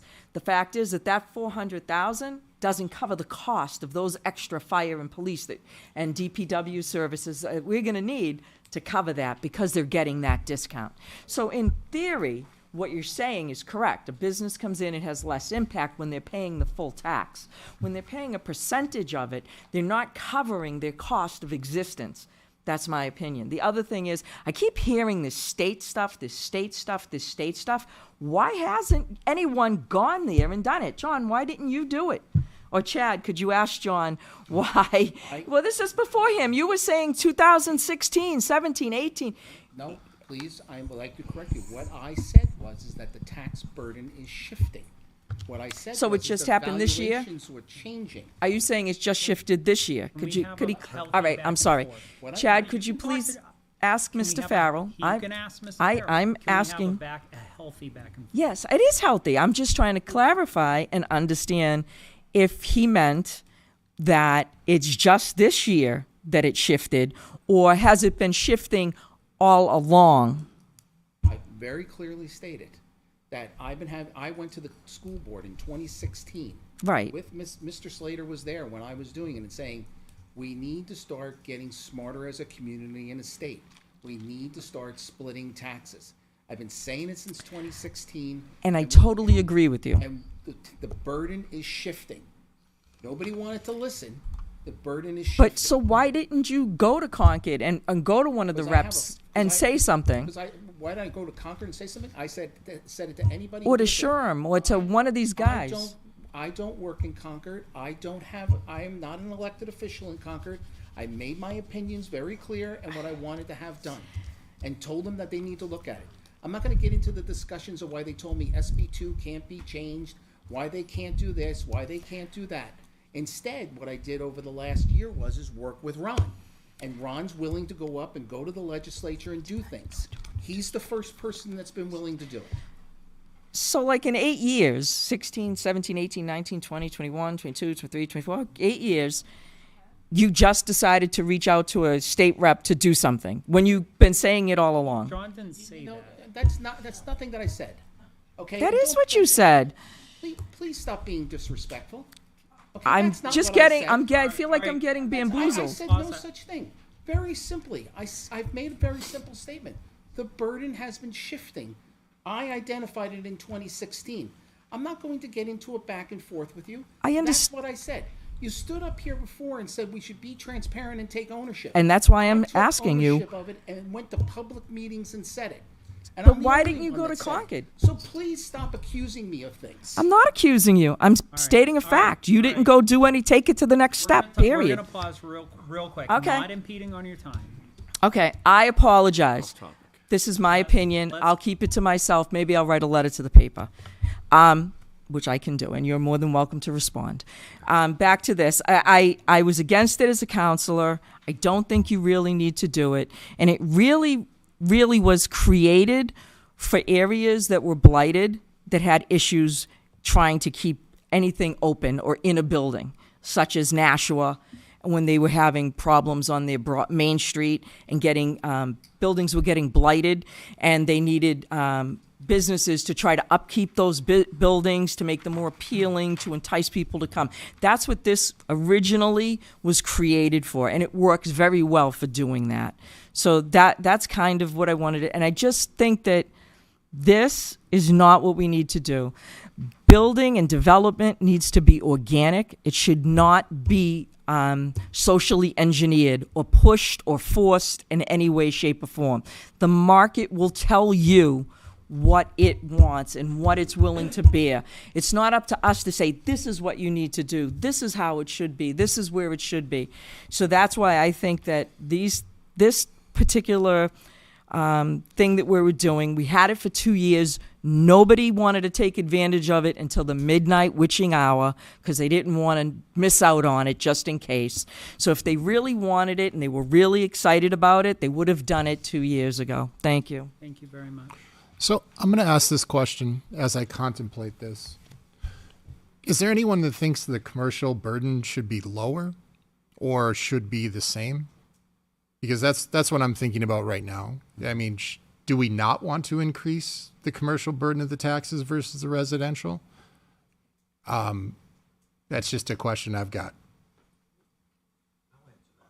Can we allow other, would it be all right if we allow Yeah. other people to? You asked the question. And I'm just contemplating this and taking in all your comments and thinking about it, and that just came to my mind. So you're thinking on the commercial end, should we be? Don't we want it to increase? Don't we want to get more taxes from I do, the commercial side? Yeah, I do want to increase the commercial side. I want to see the commercial development, but it's like anything else. All right, if you at a building and you have 60 employees there, well, police are going to, services are going to go up because you have to cover those, all that extra traffic. Fire, EMS, might have calls over there. So I look at it and go, yeah, there's still going to be a need for services. And especially when you're looking at the roads in our community having so much traffic, it's like, okay, why would we give them an incentive? We're close to the highways. People that want to come here will come here. And then we can use that money to help the fire department, help the police department, help DPW because, their services are going to go up as well. So that's what I'm looking at going, yeah, it's great. Yeah, but we need those tax dollars. It's not going to impact the schools. And everybody goes, oh, but it's less than, bringing in kids into the school. Yeah, it is. But there's still services that are required. So, and I agree with what was said before in a previous comment. I don't think we should go below the threshold where all of a sudden it's a burden and it adds a burden on the taxpayers. Like if let's say we got $400,000 and that doesn't cover police and fire. I absolutely get that. We should definitely have a floor. We have the opportunity to not approve some of these things. But I was just looking at when we're trying to figure out problems, it's coming to a base understanding of something that we all have in common. And I think when I'm looking at this problem, the one thing I think we all have in common, and that's why I asked the question, is I think we all want the commercial base to go up and the residential percentage of tax. Because when I'm looking at 69% of residential, that's a lot of burden on a lot of people in this community. It is. And to me, that's a problem. And that's a core problem I think we need to solve. And we can say, let the market, and I'm a big one. I like my economics and I believe let the market decide. But in the end of the day, the market has decided with what we have today. And what the market gave us was 69% of residential tax burden. So what do we do about that? We can't just sit back and go, well, let's not do anything and leave that problem lie. Because that's what's causing partially a lot of the bills that people are getting this last December that nobody's happy with. So I'm thinking about it, and I hope at least as we're trying to solve this problem, we come to the agreement that 31% commercial is not a good place for any of us to be. No, and I'm just looking at number 4, all right? And I don't mean to pick on the hotel, but We do have that later on. Yeah, I'm not speaking anything specifically to Oh, any of these. so I can come back on that one? Well, anyway. 2024-13. Okay, but for that, I want to use that for an example, okay? We have a hotel already in town, and I think the police department can probably attest that they have quite a few calls for service there for a hotel, all right? So that's using their services more, all right? So that's what I'm looking at. And when I look at each one of these, I think of it as a deal. In the end of the day, I want the best deal possible. If I can get 100% out of every single thing, I want 100% out of every single thing. I want the best deal for this town we can get. And if it's below where it's not worth it, I don't want it. And the thing that I really like is that the fact that these can come before the council on a case-by-case basis and allow the council with public, we're having public hearings on these 4 items, regardless of when they were submitted or not, have the public input and allow the council, who the community elected, to be their representatives, and look at these case by case. And I really like having the ability to do that. And that's just my thought on I just want to leave you with this note, okay? Because years ago, a wise gentleman who's no longer on this earth told me, he says, Dan, they don't make any more land, okay? So the land that's there eventually is going to get developed. You know, it's not like, you know, all of a sudden we're all going to be built out and we're going to produce more land. No. All right? It's there. It will get built out eventually. So that's when I turned around and bought some. Thank you. Can we, any other comment? Go ahead. Mike Livingston, 6 Boston Ave. Good evening. How you doing? It's my first meeting. I missed the first part, so I'll chime in on this. One thing about the commercial incentives is, another question is the sub part of it. The land that we have zoned now, like the land off Gilchrist, where I'm near to, that seems to have changed zoning quite a bit. And I have been there since 2013, and I've not received any notice of any rezoning for residential, commercial, agricultural. It's all this land I've learned recently is spun around the whole gambit. And I would have been to a lot more of these meetings asking more questions, because I was at a meeting in 2014 here with state, local, and federal officials about the Tinkham site and how the Gilchrist site was like an off-gassing area and it was conservation land. And I know you guys don't have anything to do with that. It was explained to me earlier, but I'm sure I would have brought this up a lot earlier. Maybe we could have stopped them from mowing down all those trees and possibly exposing a lot of who knows what to my well or other people's well in the area, and whatever else is possibly off-gassing from that area. Now, granted, the ground's frozen a little bit now, so we might not have as much, but spring's coming, so what's going to be coming out of that ground at that point? We have to be cognizant of what we're going to develop, how we're going to develop it. But as far as the tax incentives, how much advertising have we done for the town of Londonderry? I mean, I came here because it was a nice off-the-highway thing. It was out of Massachusetts. And, you know, the town has a lot to offer. If we advertise, we can drag the people in here to want to build commercially because of the pay. We have a 69% base pay in the taxes. It's a lot of people who would like to live and work right here in town instead of having to drive back to Mass or wherever they go to work every day. If we advertise and bring the people in, we don't need the incentives. Incentives are nice to drag people in, yes, but if we don't need to bring them in, as everybody's pointed out, we're close to the highway, we have an airport, we have train stations nearby. I mean, there's a lot to offer. If we advertise and spend a little bit of money on advertising, we can develop the land near the airport, away from the commercial, away from the residential areas, and not have all these bricks of houses being dropped everywhere that, you know, are really just mowing down trees for no apparent reason. I mean, there's a lot of stuff going on, and the traffic patterns. I watched them do the traffic study on my street. They had one wire running across the street. Prior to my current job, I worked construction for years.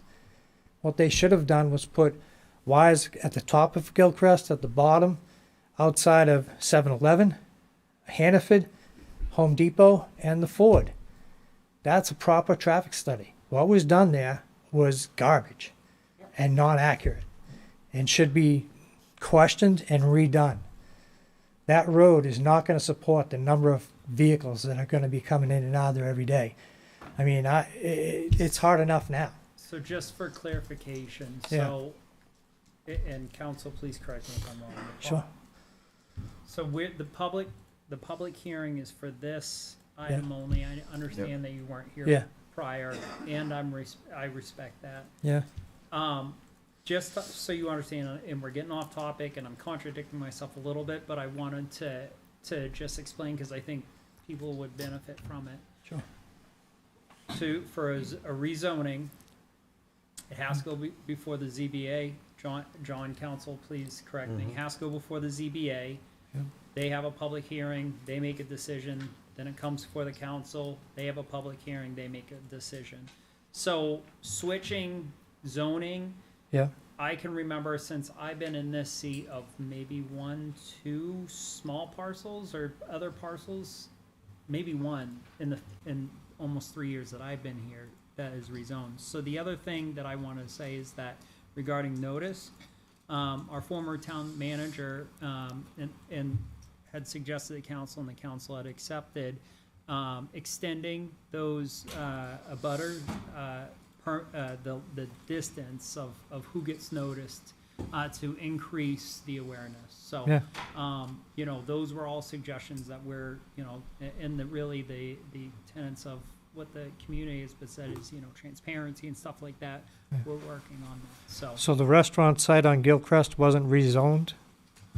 Because that was, Slight correction on zoning. Thank you. Zoning has to go through the planning board. It Thank gets you. recommended by the planning board, and then it comes to the council. thank you. Okay. I am not aware of what Luciano's, the former Luciano's zoning was.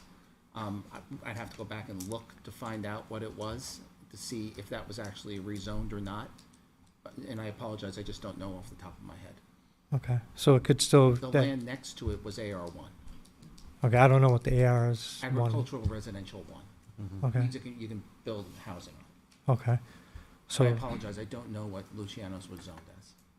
so it could have had a restaurant on it and been zoned agricultural and residential? I just don't know. Okay. All right, thanks, Thank you. appreciate it. Thank you for coming. Thank you. Any other public comment regarding ordinance 2024-13, extending the Londonderry Commercial Industrial Tax Incentive Program only? Martha Smith, 38 Chester Drive. I do not believe that this program should be extended. I think that we ought to try out seeing if people want to come here. We have that whole area up by the airport on Peninsula Road. I think that businesses will come. That's what if you build it, they will come. I think that we have a perfect location, and I don't think that we have to extend this. If it turns out that people come and say, oh yeah, well, we'll build 10 years from now, if that's the case, then, you know, maybe we reinstitute it at that point. But I think we ought to give it a try and not be giving these commercial businesses tax incentives to be here. Thank you. Good evening. Sandra Legue, 2 Fiddlers Ridge Road. I'm here for a different topic, but thought I'd throw my thoughts in. I assume we're competing against other towns along 93 who are also close to the airport and also have lots of great things to offer, industrial and commercial development, correct? So in the example, do we know if they're giving tax incentives, the other neighboring towns? Not to my knowledge. You think they're not? I haven't heard that they have. I've heard that this is, Salem has a program. just Salem? I don't know any other ones for a fact, but I do know that Salem has a program. Yeah. And I think I've heard Manchester as well, but I could be wrong. That would be good to know, right? Because just to help us summarize here, using the $1 million tax bill example, straight up $1 million some development would owe the town. An incentive is a certain percentage below that. So let's use an example of 20% for a few years. So it drops down to $800,000. That's better than zero. That's what you said. So we're talking about 3 things. We either get the full amount, we get, let's say I'm making up a number, 80% of the full amount, or we get 0 because they went to one of our neighboring towns. So I think we can probably all get on the same page that we want them to come for the maximum amount we can charge them and not have them go to another town. So that's it in summary, right? That if we could get the full amount, great. But just standing here and saying that we have the airport and we have the highway, we're not the only game in town that has those things. So I think part of the answer to this would be doing our due diligence to say what is happening, what is being offered for towns that have developable land, like Salem, Manchester, Hooksett. What are they doing? Not the sleepy bedroom towns that don't have any, land to develop. And I know that has been presented, though, that information has been presented at previous council meetings. Yep. Unfortunately, due to emergency, the person who would present Oh, that okay, is yeah. out tonight. Right, who have that might have that Right. answer. But Okay. I do know for a fact, even when we first discussed this 2 years ago, it was discussed, and it was discussed recently, so it has been addressed. Yeah. Unfortunately, due to Sure, sure. So I think at the end of the day, we want the businesses to come because they're tax positive to the town. We want them to pay a fair share, but we might or might not need to incentivize them to come here because we are not the only game in town. We aren't the only game in town. So I trust that we'll do full due diligence on that and figure out what our neighbors are offering or not offering and make sure we're not giving away the store for something that would naturally come and naturally happen, but that we're being smart when we do have to provide an incentive, because if everybody else is doing it, we're going to have to pony up and do it as well. That's how it works in the business world. They're sitting down and they're looking at they're making black and white numbers decisions, these companies, on where they're going to go. Where's the population that I need? How much is it going to cost me? Where am I getting any incentives? That's it. We're not the only game in town, even though we think we are. We all think we are, but we're not. Did we have name and address for the minutes? Sorry, I was just thinking about Oh, that. my address? Yes, I did. Okay. Yeah.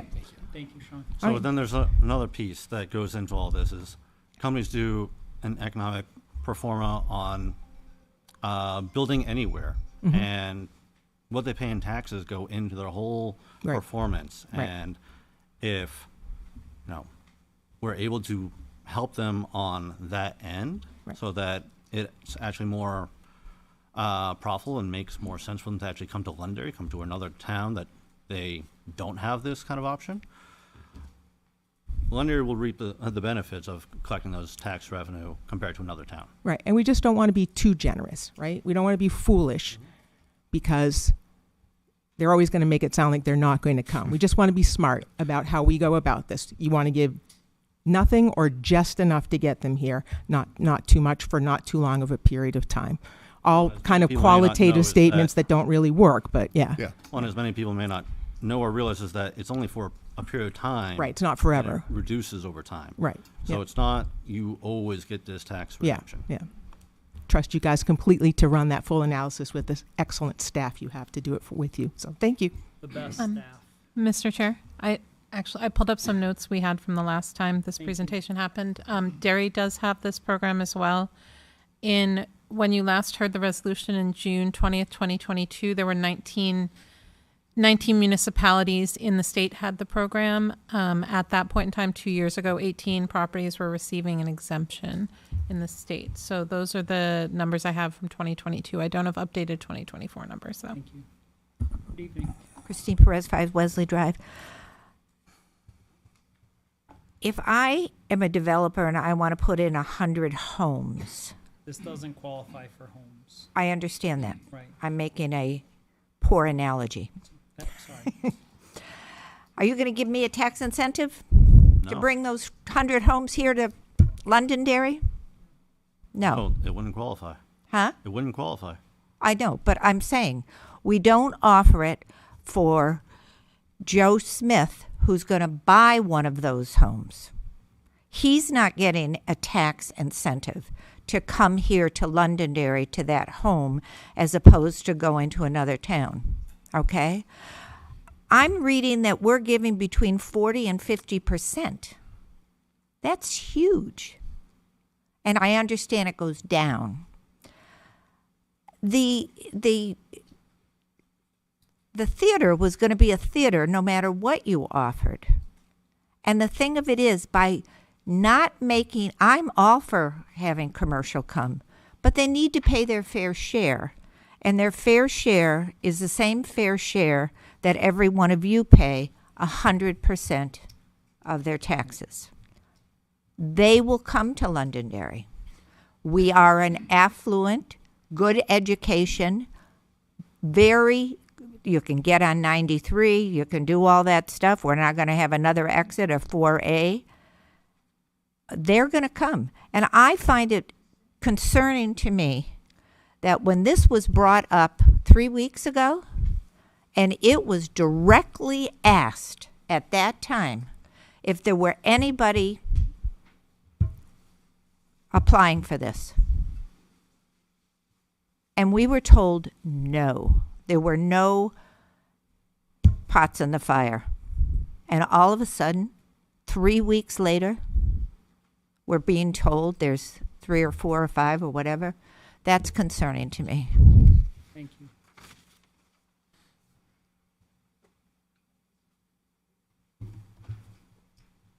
Tony DeFrancesco, One Cheshire. There's a poem that has a line in it about taking the path less traveled. I have a habit of doing that, and tonight will be no exception. Oh, gosh. So I think it's important at some point here, we need to actually talk about the program. The program, and by the way, I have to think that because the deadline for applications was December 31st, that might have had something to do with the applications that came in. Just a guess. The dates of those applications are whatever they are, but it just seems consequential to me once you start trying to connect dots that if it's going to expire December, you have to have applied for it December 31st of the year that you're thinking that you might want that you're going to use it, according to your Exhibit A.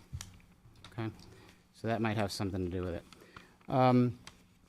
So I think it's important to understand that there are many other states that have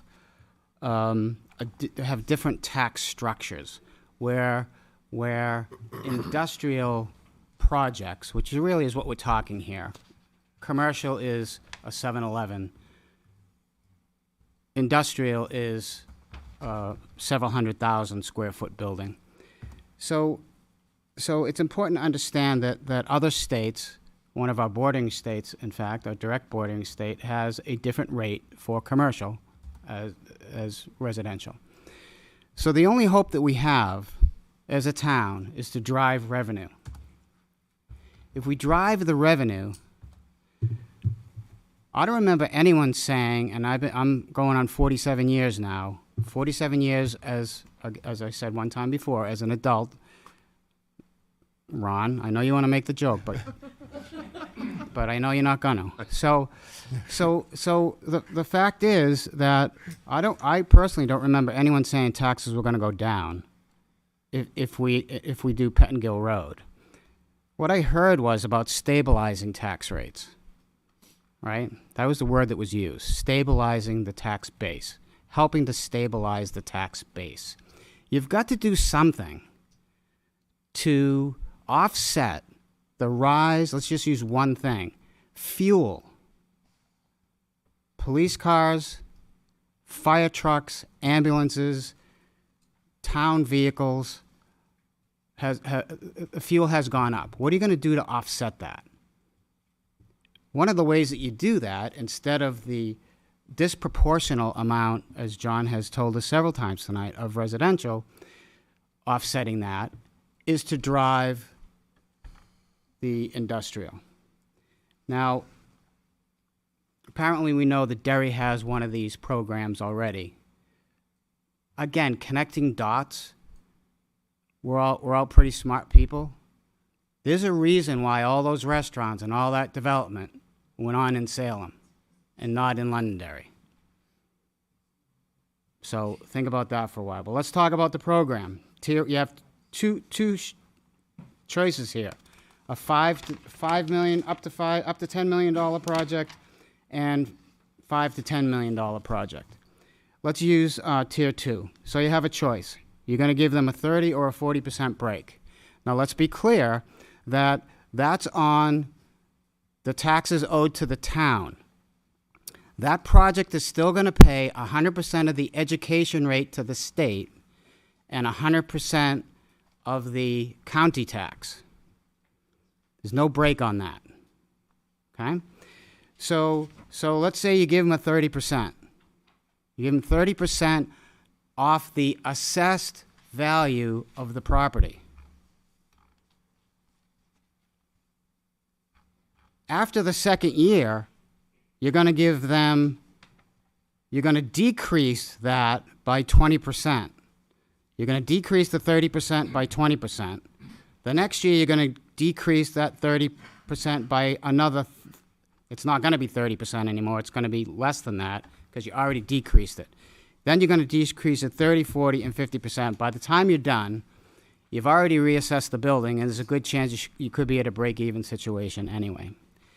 So, the industrial projects, for sure, cost the taxpayers less money in services rendered. Services rendered would be police and fire.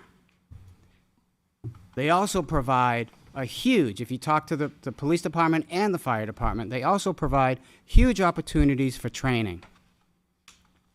And in the fire department's case, there's been a lot of equipment donated by those industrial projects. When the fire department did their training there, the extra equipment that the fire department needed was donated to the town. John, correct me if I'm wrong.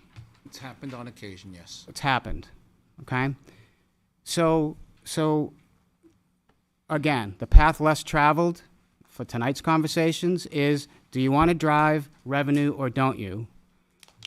Do you want to incentivize that or not? Ms. Legault made a great comment and boiled it right down, drilled it right down to common sense. And you all have a decision to make on how you want to do it and when you want to do it. The fact is, it does expire, so you got to decide if you're going to renew it or not. And the projects that you have before you, I believe, are grandfathered in. So remember, if you've read this, and I assume you have, that you've got to be very concise if you say no. It's got to be a planned event. Legal has to get involved if you say no, because you have to have specific reasons why you're saying no to one of the applicants in this program. Thank you. Thank you. So I wanted to add that there's many states out there that provide either a investment in their state from equity of building or bringing jobs to the state. New Hampshire doesn't have any type of program like that except for this one specific program that individual towns can implement. And be able to have a sword in our pocket to be able to fight off the other states where these companies could be going to, I think is a great asset for us to have so that we can reduce our tax burden on the residences over time. And if we did not have this year, they may not come, and we would be without that new income to the town. And it's, it comes to economics. And we also have high interest rates right now. And to be able to combat high interest rates, this is a program that can also help offset a company's expenses with doing construction costs. And if we want to, say, okay, maybe not, we won't have this, and they may go to another state. Maybe they would go to Virginia, where they would offer a lot of money that Virginia would offer. Why? It's sure, yes, we're off of the highway and we're by the airport, but if we're not providing any other incentive beyond that, there's many other states that companies can very well go to, and they would get very well incentivized to go to their states. And I think that providing the jobs and the economic relief to the taxpayers by having companies come, if we don't have this, someone else may have these companies come. I'm not saying the ones that are already applied, but others in the future. So I don't know if anybody can answer this question, but Dan Bouchard. yes, that's me. When Webb came to town, did they get a tax incentive? That was, I believe, before this program was in place, correct, John? Yeah, no one's taken advantage of this particular No, I'm not program. talking about anything like this. I'm talking about when these big companies came into town, Webb, Harvey Industries. There's buildings up there on Jack's Bridge that have come up. Have any of those companies given tax incentives by the town to say, hey, come to town, we're going to give you a break? Bellavance, EFI, UPS, FedEx, all those buildings. We actually had an agreement that we had a TIF. That's right. So yes, we put a TIF in place up on Pettingill Road twice. Okay. So we did use, this law was not available. So we did use the TIF. So we got a TIF on those projects. How about like when Coke came in and Harvey Industries came in and... Folks been here 40 years. I know, but Harvey Industries... Don't know what we did up on Jacksbridge Road. I'd have to go back and look. Yeah, because you got to... But we have... We got quite a few big buildings on Jack's Bridge. We're one of the few communities in the state that opened TIFs and closed the TIFs almost immediately to put the money on the tax rolls. There's many. I am told by Southern New Hampshire Planning Commission that there are many towns throughout the state that still have those same TIFs open. So the incentive has always been to do that, but get the money on the tax rolls as fast as possible. And to address the other companies that you mentioned, the economics when they had built those buildings was very different back in the 80s and 90s when they came to town. Construction costs back then were way less than what they are today. Well, like on Jack's Bridge, there's a big, huge building going up there right now, I don't think they got an incentive. But when you mentioned TIF, John. Tax increment financing Right. district. Okay. Is that better than this? Or is this program better than the TIF? I think this is a tool in the toolbox. That's what I think. One of Didn't answer my question. So Which when one's we better? When we implemented the TIF Yep. up at Pettingill Road, Yep. it was primarily for, John, correct me if I'm wrong, for the roadways and utilities and bringing the infrastructure so that the companies could come in. Okay. In this And then we particular closed case, in this particular case, they'll be paying to bring the roadways, the infrastructure, and the utilities in. We won't be doing that. So that's the difference. So I guess you'd have to sit down, you'd have to do the math to figure out which one's better. I off the top of my head, I don't know. And it probably depends case by case basis. They have different conditions to implement, so it really depends on what kind of company, where it's going to go, what the conditions. If we can legally implement one or the other based on the criteria. Yep. So you can't just off the top of your head go, yep, this is better than this. It just depends on the situation. I'm just thinking of Exit 4A. Are we better off setting up a TIF there? Or are we better off with a program like this? Well, the application that's going off of there that I'm looking at right now, without doing all the math and everything, I don't know that the town would want to be involved in, if I'm looking at the right piece of property, and I don't know that I am, it's expensive to build a road. I mean, it's... I know it is. And if they're willing to build the infrastructure that is going to open that piece of property up and get to a $160 million, assessed value, I would always let someone else build the infrastructure versus having the town build the infrastructure. Right. That would probably be better for the town in the long run. And I'm guessing at this point because I don't have hard numbers. There's also a lot of trees out there, a lot of ledge, and a lot of other things that the town, could become very costly if we did it on our side. Right. So I can't answer your question on which one is better. I think sadly, it really depends on the economics and the numbers, and we'd have to do a comparison. So I don't know the answer to your question. Okay. Thank you. Thank you. Oh, boy. Good evening. Good evening, Kevin Smith, 6 King Philip Drive. I wasn't planning on coming to speak to number 1. I'm actually more here for some of the applications that are further down the agenda, but I do just want to address a few things that I think you need to consider as you're deliberating number 1. First off, I think it's, as somebody who deals and works with the developers on a daily basis and worked with them a lot back when I was town manager for 9 years, I think it's very short-sighted and naive to say they're going to come here anyway. One of the first questions out of the mouths of developers when they're looking at developing in New Hampshire and in this area is what kind of incentives are offered by the state and by the municipalities. We are competing not only with other municipalities, and by the way, I would argue that Derry has far more economic incentive tools in their toolbook than Londonderry has. But as one of the applicants this evening, Trammell Crow, of whom a representative is here this evening, reminded me, we're competing with other states as well, particularly northern Massachusetts. Because while Massachusetts does a lot wrong in terms of taxes, they have one of the highest total tax burden, where they are more competitive than New Hampshire is in the property tax. And so when they're looking at, do we develop in northern Massachusetts or southern New Hampshire, because the southern New Hampshire market is right now more favorable than northern Massachusetts in terms of construction costs. They're also looking at, well, New Hampshire, we also can't charge as high a rents as we can charge. And these are for industrial tenants. We're not talking residential, but industrial tenants. They can't charge as high a rents. And they're also then looking at what is the property tax burden on these particular developments.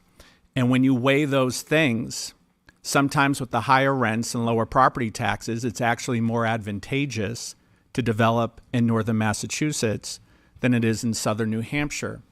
So again, I think it's very short-sighted just to think, well, because we have 2 exits off the interstate, soon to be 3, that people are just going to come here anyway. Some will, but some won't, because they are the ones asking those questions. And I'm glad, Councilor Farrow, you brought up the TIFs, because without those 2 TIFs, there would be no Pettingill Road today. That land sat vacant for years before we put the TIF in place, because we wanted the developers to build the entirety of all of the infrastructure up there. And by the way the town structured those TIFs, not only have they been closed and the money completely paid, we're getting 100% full tax value from that, but we set it up so that the developers put the money up front and then we reimburse them with the taxes they were paying. So the town never even went into the red on that. That is smart economic development. So I think those are just some things you need to take into consideration and ask yourself, having a partial amount of the revenue is better than having none of the revenue. And you'll see that in the numbers when you look at the applications later on this evening. Thank you. Thank you. Any other comments for ordinance 2024-13? Good evening. Richard Belinsky, 89 Hall Road. So you just brought up Pettingill. The real reason Pettingill ended up developing, I'm not saying the TIFs didn't help, is because the bridge was put over the highway from exit 3. That land sat vacant for years because there was no access to it. I even have a newspaper article about that where they say it will open up. All right, so it's not all because of the TIFs, as was just said. The second thing you got to think about with this, and I'm not real keen on this, I think somebody that wants to build in this town should come into this town because they want to be part of this town. But keep in mind, the more commercial you have in town, if you keep getting the offset in the residential to commercial, it's going to hit the residential harder if commercial keeps dropping in comparison to residential. Granted, if it goes the other way, then it's a big help. So we're at what, 6139? So if it goes, another 4 points up for residential and 4 points down, and you have more commercial, now you got more to offset. Your budget is what your budget is. So you're going to have, somebody's got to pay, and it will be the residential, if it goes that way. Again, like I just said, if it goes the other way and residential drops and commercial goes up the values, then it's a help. Anybody that's developing is going to come to wherever they are, whether it's here or California, what's in it for me, for our business, for our stockholders, for our company owners. That's just smart business on their part. Of course they're gonna look. You don't know if they came here because of this. You don't know if they didn't come here because we didn't have this. It's a crapshoot. All I know is I've been here going on 40 years. My taxes have never dropped. And it's not because of you sitting up there, because the people keep voting things in. Granted, a lot of times they're not given all the information, or you keep using the fund balance and saying, oh, it's zero cost, and I've had more people say, why wouldn't we do that? It didn't cost us anything. It absolutely cost you something. Because you could have taken that same amount and given it back, and I know it wouldn't work this way, but you could technically give that back as a deduction on their taxes. So think of that. Yeah, this could possibly help. I'm not a big fan of it. I want a company that's here because they want to be part of this community, they want to pay their fair share. And what scares me more is what happened over the last couple of years where you had the offset so much in the assessments, residential. You're going to get whacked even harder if it keeps going that way, and you have more commercial, because now you got to make up more. You need to think about that.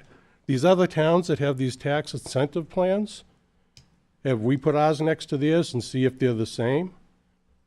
I haven't looked into it. I don't know if this is a set way you have to do it through the state. Do they give the same amount of discount? Do they give it for the same amount of time? Are we higher? Are we lower? I don't know. Now, needs to be renewed by, what you say, Kirsten, the 9th? This program expires the 9th, but any applications that currently... No, I know those are grandfathered. I understand that. So my other problem with this is you're looking at this now. Today's what, the 4th, 5th, whatever today is? 6th. 3 days. Why are we talking about this now? You know? Are we going to hurry this through and vote this in because it runs out on the 9th? No. Do your homework. Find out what the other towns have. Think about what I just said, that offset. Granted, it could, I want to be upfront and honest, it could go the other way if things change. And then it is good for the people. But if it keeps going the way it's been going over the years, the more you put in, the more that are under this, the more the people are going to get whacked on their taxes. Right? I didn't hear anybody, talk about that tonight. So does anybody here know on these other any of you aware of what the other programs are and how they compare to ours? I do believe they go under the same exact program. The program has parameters in it on so it depends, but this is the same program that's in 19 other towns. Right, but they use the same, are the numbers the same, like over 10 million, under 5 million for the buildings? Is the tax amount you give 40% off, is it all standardized for everybody? I'm pretty sure it is. I think we need to know for sure. I don't know if it is. I didn't look into that. Been too busy with other stuff that's going on in town. Everything I've looked at, I've not seen anything contrary. If Kelly was here, I would ask her just to Well, that's why I think this should be put off until you have all this information. I can't stand the fact that something like this comes up and you get tonight because it runs out in 3 days. Why was it left this late to do it? I don't understand. You knew when this was put in when it was going to run out. That was 2 years ago. So let's hurry this up and do it. Until you get all the answers, put it off. Whether you end up doing it in the long run or not, have all the facts, have everything in front of you. There's too much of that going on. Thank you, sir. Can we? Go ahead, sir. I'd like to continue with the public and then come back to the council for deliberation. Please continue. Yeah. Good evening. Hi. This is my second time ever here, so I'm kind of new. Leo Lee, 70 High Range Road. So I'm just trying to understand the optics and math to all this. Everyone's talking. I don't care either way which way we're going. I'm just trying to understand the math of it. Mm-hmm. Everyone's talking about like building more commercial or industrial and it'll help raise the taxes, which it does, and it's supposed to help offset the residential's property tax burden. But since I've moved here, I don't know anyone who's actually had their tax burden go down. When I moved here, Pellegrin was not even here. And we've developed all this area, plus a bunch of other new businesses and new developments, but I've not seen our taxes go down at all. So I'm trying to understand how this is working. You said there's no cost to the schools, which is probably true, but So why do we need more fire and more police and everything else? I mean, if that's a set cost, then we shouldn't be, our tax should be going down if we're getting additional revenue.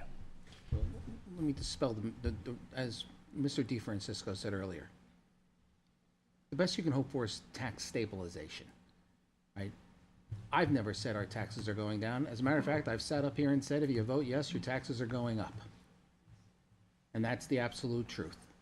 What you work on is stabilization of taxes. So if I was to draw a comparison to a nearby community on the other side of the highway, if you have a home that's paying $10,000 in taxes here in Londonderry, it's likely you're going to pay $14,000 in that neighboring community. Their commercial tax base is far less than ours. So what you hope for in commercial revenue is that you can offset, and you're really offsetting the cost of your schools. Your schools are 75% of your tax burden. 75%, if we collect $1 million, $750,000 goes to the schools. Yes. In the case of police and fire and everything, just because we build another building doesn't mean we're going to go out and hire 5 more police officers, right? We can probably, in a lot of cases, we'll increase staffing, but in a lot of cases, it's not going to drive that many more calls for service that we have to go out and hire another police officer or something like that. So what the argument is, and I think, Councilor Faber was saying this earlier, is at what point do we say, stop doing commercial? Because if we stop doing commercial, there's going to be more residential burden, is usually the way the numbers fall. If we continue to do commercial, maybe we can hold at 69-31. Maybe we can get to 65-35. But so the question is do you do nothing and hope for the best, or do you try something? And that's really the question that's in front of us. Let's touch on And I don't know if I answered your question, but I'm trying. Yeah, I understand. But like for schooling, you said 75% goes to school. Correct. But in the last 10 years, our school population has gone down. So they're a separate form of government, and they have their meetings on Tuesdays, and they're doing their budget right now. Okay. And that'd be, I mean, I would advise you to, go over there and talk to them, and they'll explain to you what their costs are and how they work and everything. Okay. But a great example would be is in 2013, our budget was $34 million for the town. Today, we're proposing a budget of $44 million. Another great example would be is in 2013, we were paying about $28,000 for a family health care plan. Today, we're paying $44,000 for a family health care plan for our employees. Just like the costs have gone up for you at home, they've gone up here at, at almost the same rate, if not more. So when people keep coming up to the podium and keep saying, my taxes were supposed to go down, honestly, the best you can hope for is stabilization. And for a number of years, taxes were fairly stable. They were within a 5 to 10% area. But with this shift over the last 5 years, and yes, I've been tracking it since 2016 and watching it, is that residential continued to grow more.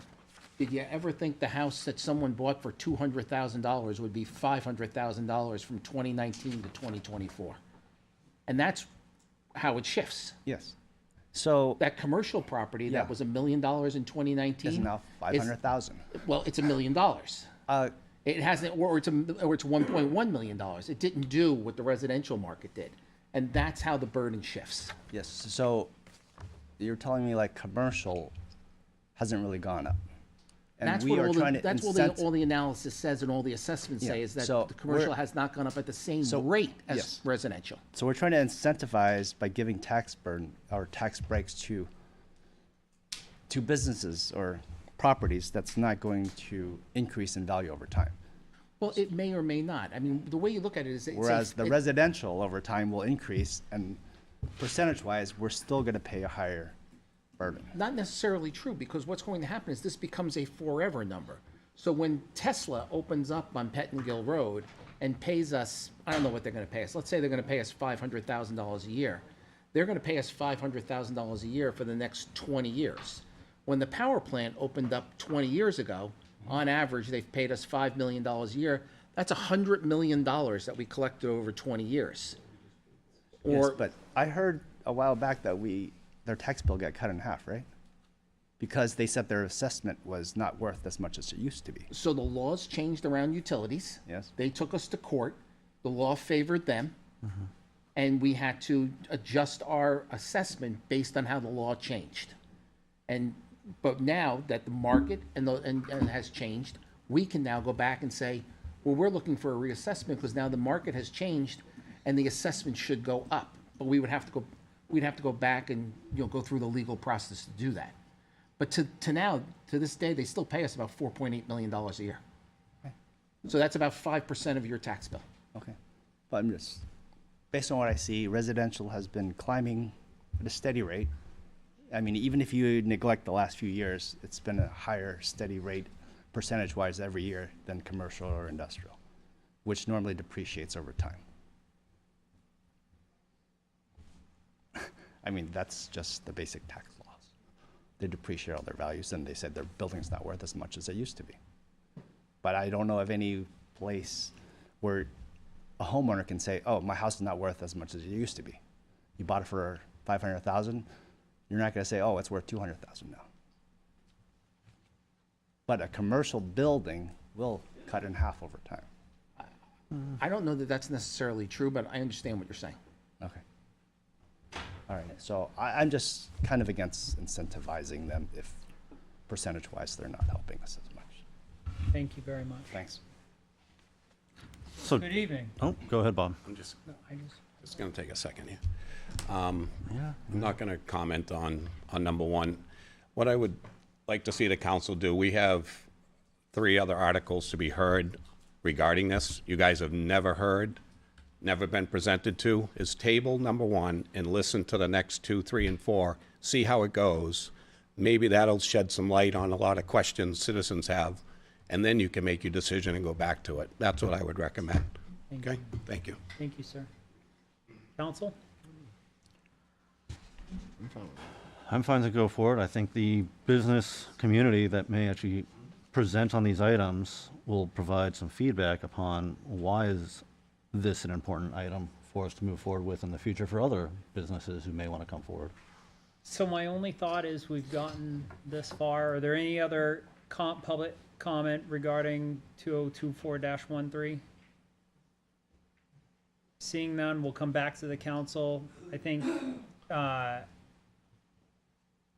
least for deliberation. What? No, what you were saying, I think we've gotten this far with this one. I don't know that pausing it at this point,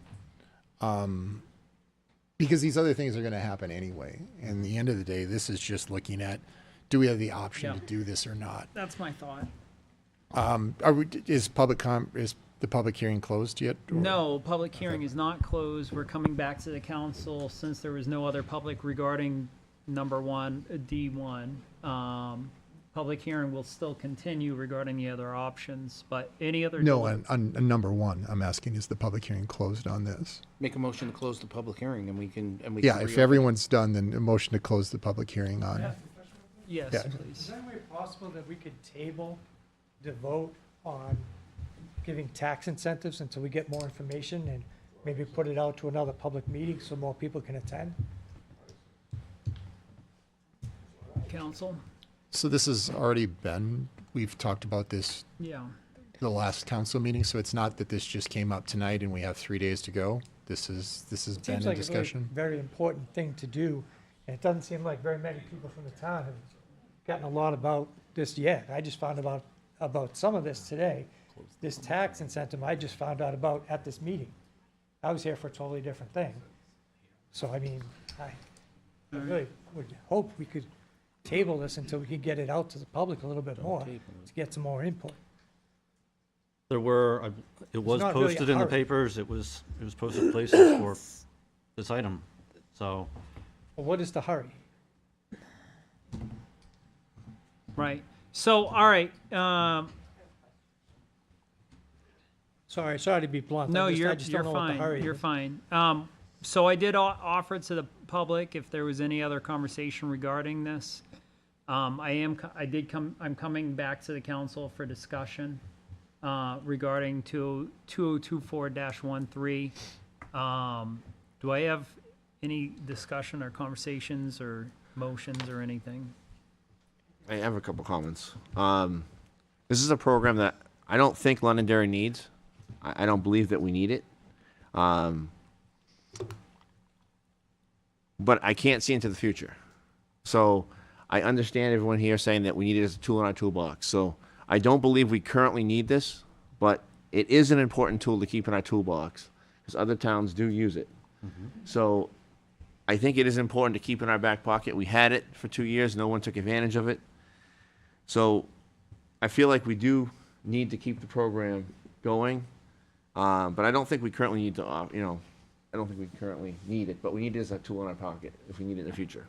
So the applications we got were 12-10, 12-2, 12-13, and 12-6.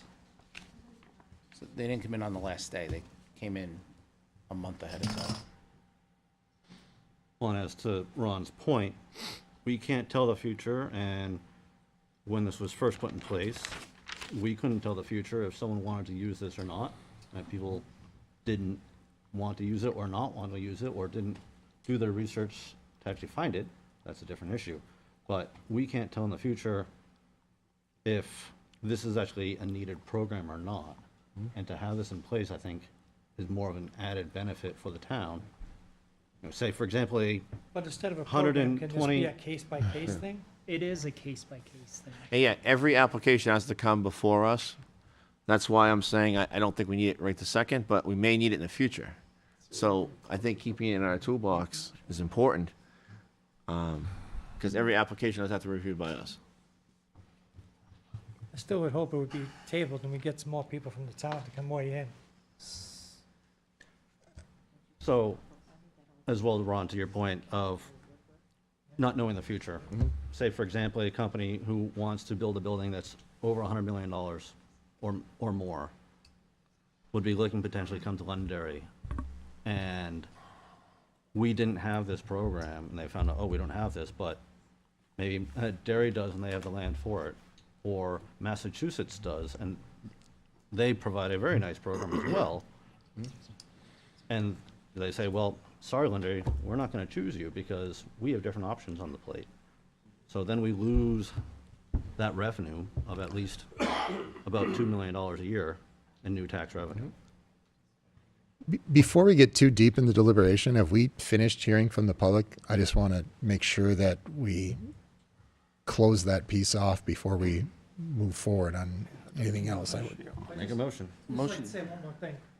So what you were saying is like, Derry does it, Massachusetts does it, other places do it.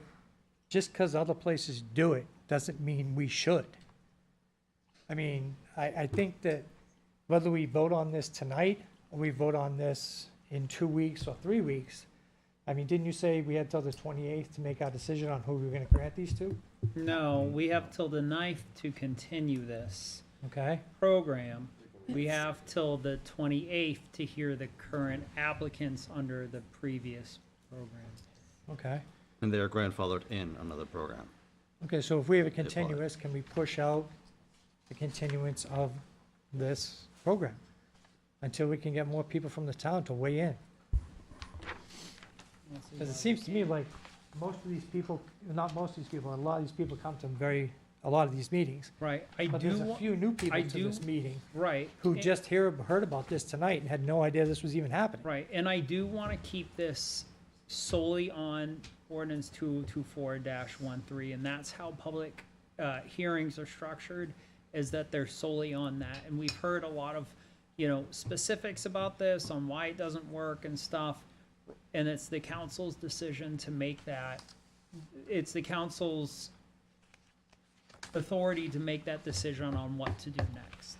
I haven't read this, but what is the percentage we're gonna give to the businesses off on their taxes? I know that there's packets in the back that have. They may be out. I only made 15 copies. Okay. I mean, 40 to 50% in the first year is rather high. Computer's frozen. Or 0. What are the other towns in our area? What do they give? Do you want me to? I don't know any of this yet. Mr. Chair, do you want me to? I heard about this tonight. I'm just trying to figure out what it's all about. Cheerson. Yes. So we are unique in the sense that we have prescribed tiers and values for those tiers, but most other towns in the area that do it, they also do the 5-year gradation and they start at 50%. The only one that definitely doesn't always start at 50%, Hooks It, starts at 25, and they can go over 10 years, so they have a little bit different criteria. 2 towns around us, Goffstown and Salem, prescribe the step down each year like we do. And Hooks It and Derry do not, they decide on a case-by-case basis. But those communities also offer it to a wider range of valuation than Londonderry does. Okay. Meaning like I said, lower I'm tier. new to this, so this is my first time hearing about it ever. So that's why I'm kind of concerned about how much we're giving away. And yes, I know something is better than nothing, but depending on what we're dragging here, do we really want another Tinkham site in Londonderry?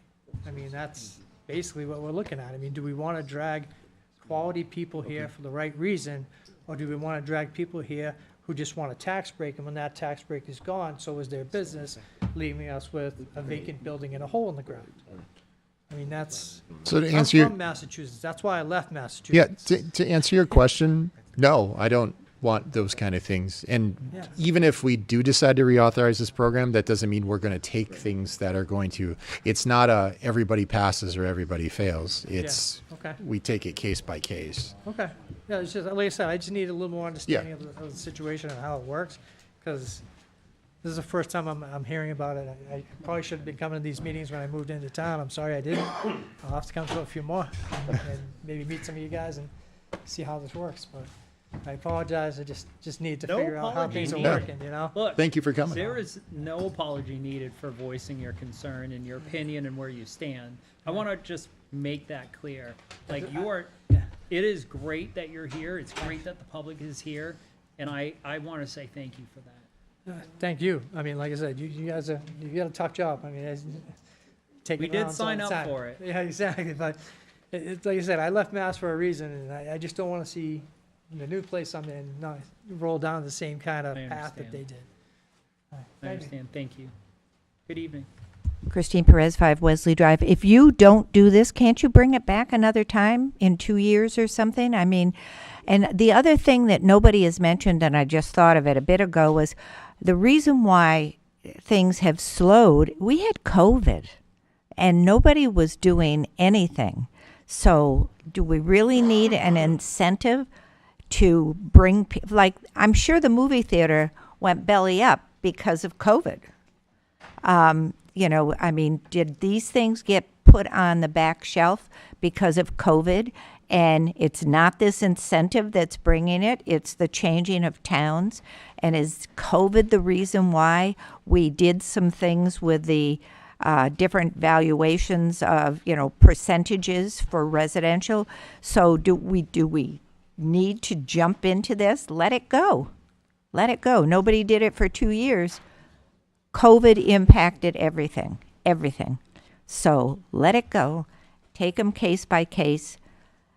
And let's see what happens with now that people are starting to come out of the Right. physical and mental COVID mode. We can't, Christine, so we can't let it go and do it case by case unless the program is present. But I thought these people were grandfathered. The program is case by case. So there was a 2-year period for the current commercial industrial tax incentive program. Right. Those applications per the program when we implemented it 2 years ago. Right. Was structured so that we have to hear each. Oh, I applicant. understand. You have to do that. But we, past the 9th, if the council chooses to continue it or not, say the council chooses not to, we can't hear anything case by case. I thought they were grandfathered. Yes. For the current applications. For the current applications. Yes. for future ones, you could not bring it back and bring forward a new application on a Right. case-by-case basis unless the overall program is extended. But you could still hear these cases, even if you, Yes, even if we you have let it to. go. You could still These hear four. these Have- four. Yes. Five, Right. there's actually one more And then coming. if you wanted to bring it back in 2 years, you could bring it back? You, right? Okay. You could bring it back in 2 years if you wanted to bring it back, just like the, If if future councils Right. decide to. so let it go, hear these, and move on. COVID's working. Good evening. Thank you, Mr. Chair. Tony DeFrancesco. Point of clarification. So for a Tier 1 project, the town council has an option to do 40% or 50% off of the first year's assessment. So it's not 50% for 5 years. If it's a Tier 2 project, the town council can choose to give the applicant 30% off of their first year's assessment or 40% off of their first year assessment. So it's not 50% tax break for 5 years. And it might not be 50% at all, because you don't have to choose 50%. You can say 40%. There is nowhere in here that's a qualifier that says why it would have to be 50 or why it would have to be 40. So y'all can choose that. You can say ain't anybody getting 50. But even then, it's only off the first year's assessment. That's a point of clarification. Thank you. Okay. So, Miss Karen's at home, she's okay. Just, I would prefer that she was here for this type of a discussion and everything. So I'm gonna take a stab at something here that I think might work. So under the charter, under council objection, on the first occasion that a question of adoption shall join in the objection, and such postponement shall be until the next regular meeting, this procedure shall not be used more than once for any agenda item. Any item once postponed shall not be further postponed under this section. The council objection privilege is not available with respect to an emergency ordinance. I'm not 100% on this, but I think if I, as one counselor, I'm going to ask for council objection to ordinance 2024-13, so that it's moved to the next meeting, which is January 20th. That's correct. Which will give us the ability to be able to amend this resolution if we so choose, or to not renew this resolution, and will give us the opportunity to digest some of what has been said tonight and do some of the homework that has been suggested. So I would like to invoke council objection. Can't argue with that. Fair enough. All right. You with that? Okay? Yeah. The one restriction this does is it just means that you do absolutely have to deal with it at the next meeting That and is cannot correct. Yep. postpone it again. And then it has to be disposed of one way or the other at the Yes, next that meeting. is correct. So I believe I believe that will work. Yep. I apologize if I'm wrong. I really not. would I think like Ms. Karen to be here for the finalization of this discussion. I'm good with that. Okay? All right. So make sure it's properly on the notice for Yeah. this meeting. Thank you. All right, application. actually- What's that? Because it's been continued from this meeting, it does not need to be noticed again. Okay, thank you for the clarification. Application for a Londonderry application for the Londonderry Commercial Industrial Property Tax Incentive Program for the movie theater renovation on 16 Orchard View Drive. We have My understanding is that, I'm sorry, she did share with me that the O'Neills are not present tonight. Yep.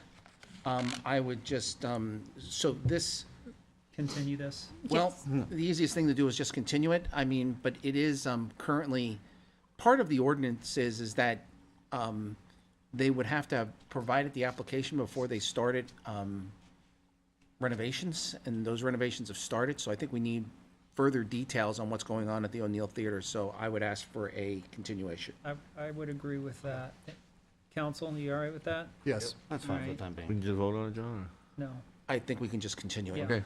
Application for the Londonderry Commercial industrial property tax payment program for the new construction of 173,000 square feet of high bay industrial facility at 60 Pettingale Road. We have a presenter.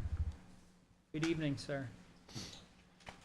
Good evening, Kevin Smith, 6 King Philip Drive, and I'm here representing two of the applicants this evening, LMG, which has 2 applications before you, as well as the third applicant as well, Trammell Crow.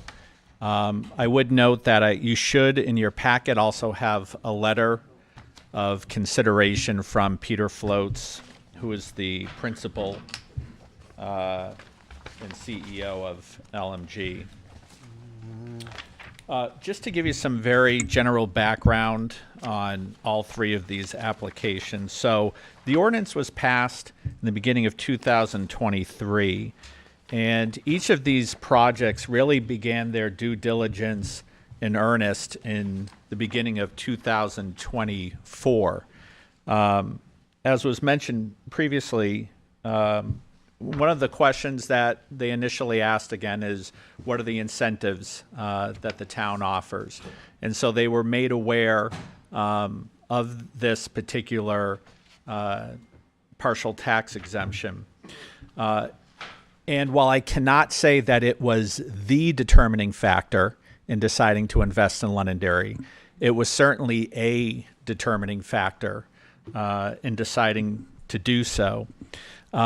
Each one of these projects is currently in a different area of the planning process. None of them have signed site plans at this point, and I think that's important to note because, again, this tool was meant to be an incentive to build here.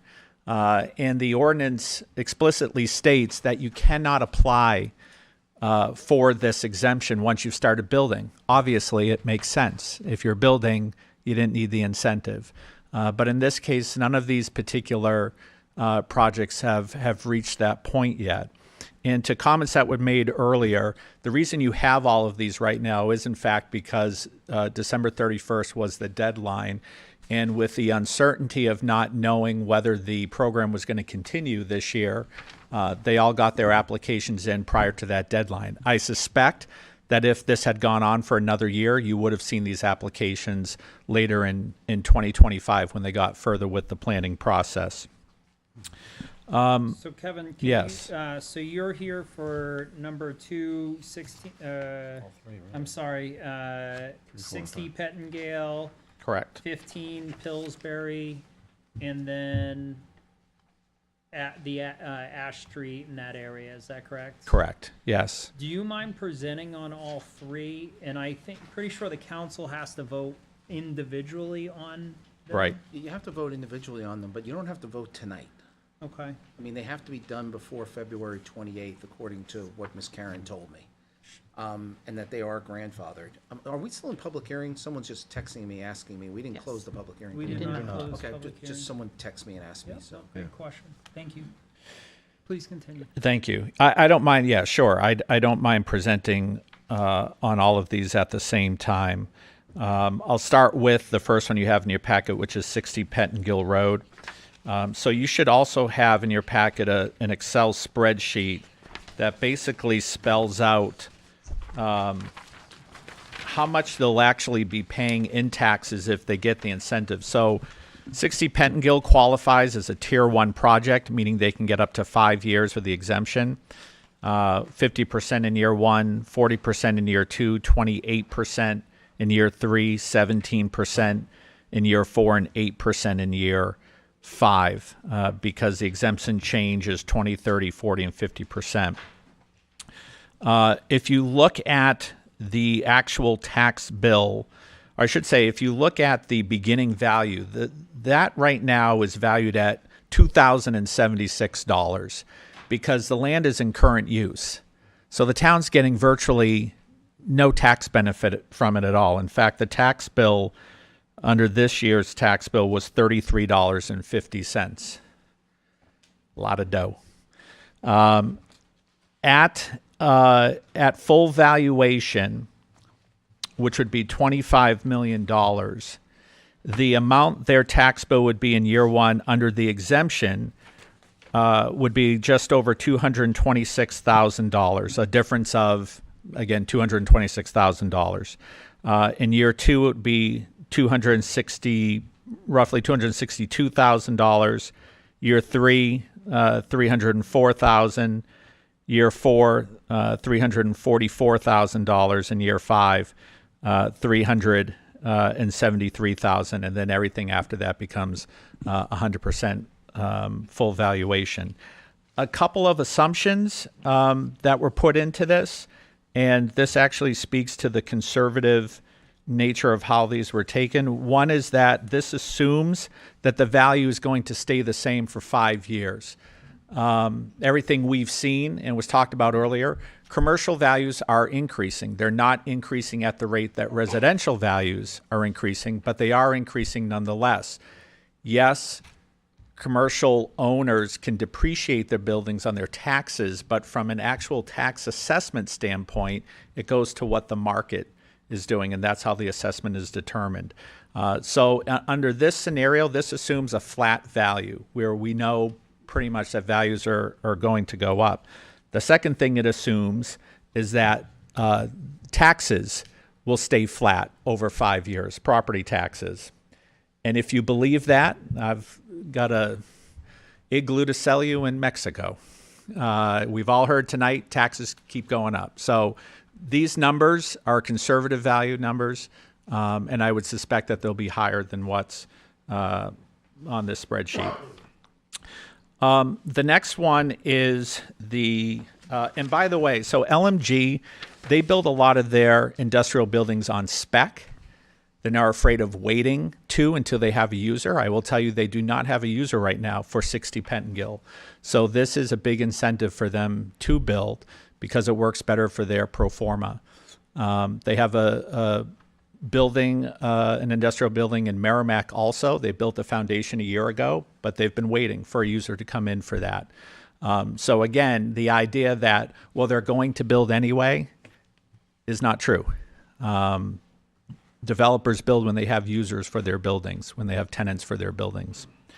The second one you have is for the hotel that is being planned at Woodmont Commons. And again, this is, they qualify for a Tier 1 project on this. The beginning tax value is $1.9 million. The full value will be a little over $12 million.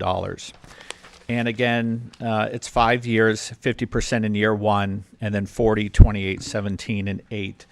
The tax bills on this, again, $122,543 in the first year. That's a difference of $91,295 if nothing gets built. So in other words, it's $91,000 more than if there was nothing there. Year 2, almost $137,000 for a difference of $105,000.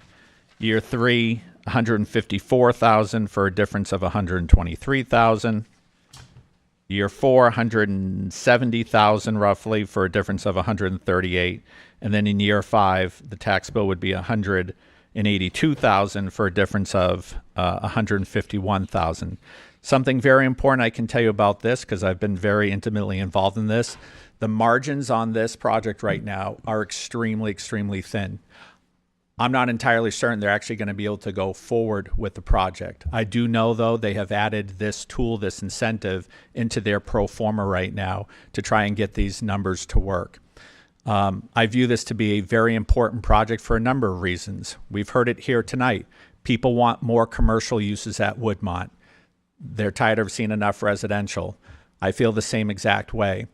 This is a very important use precisely because it's a hospitality use.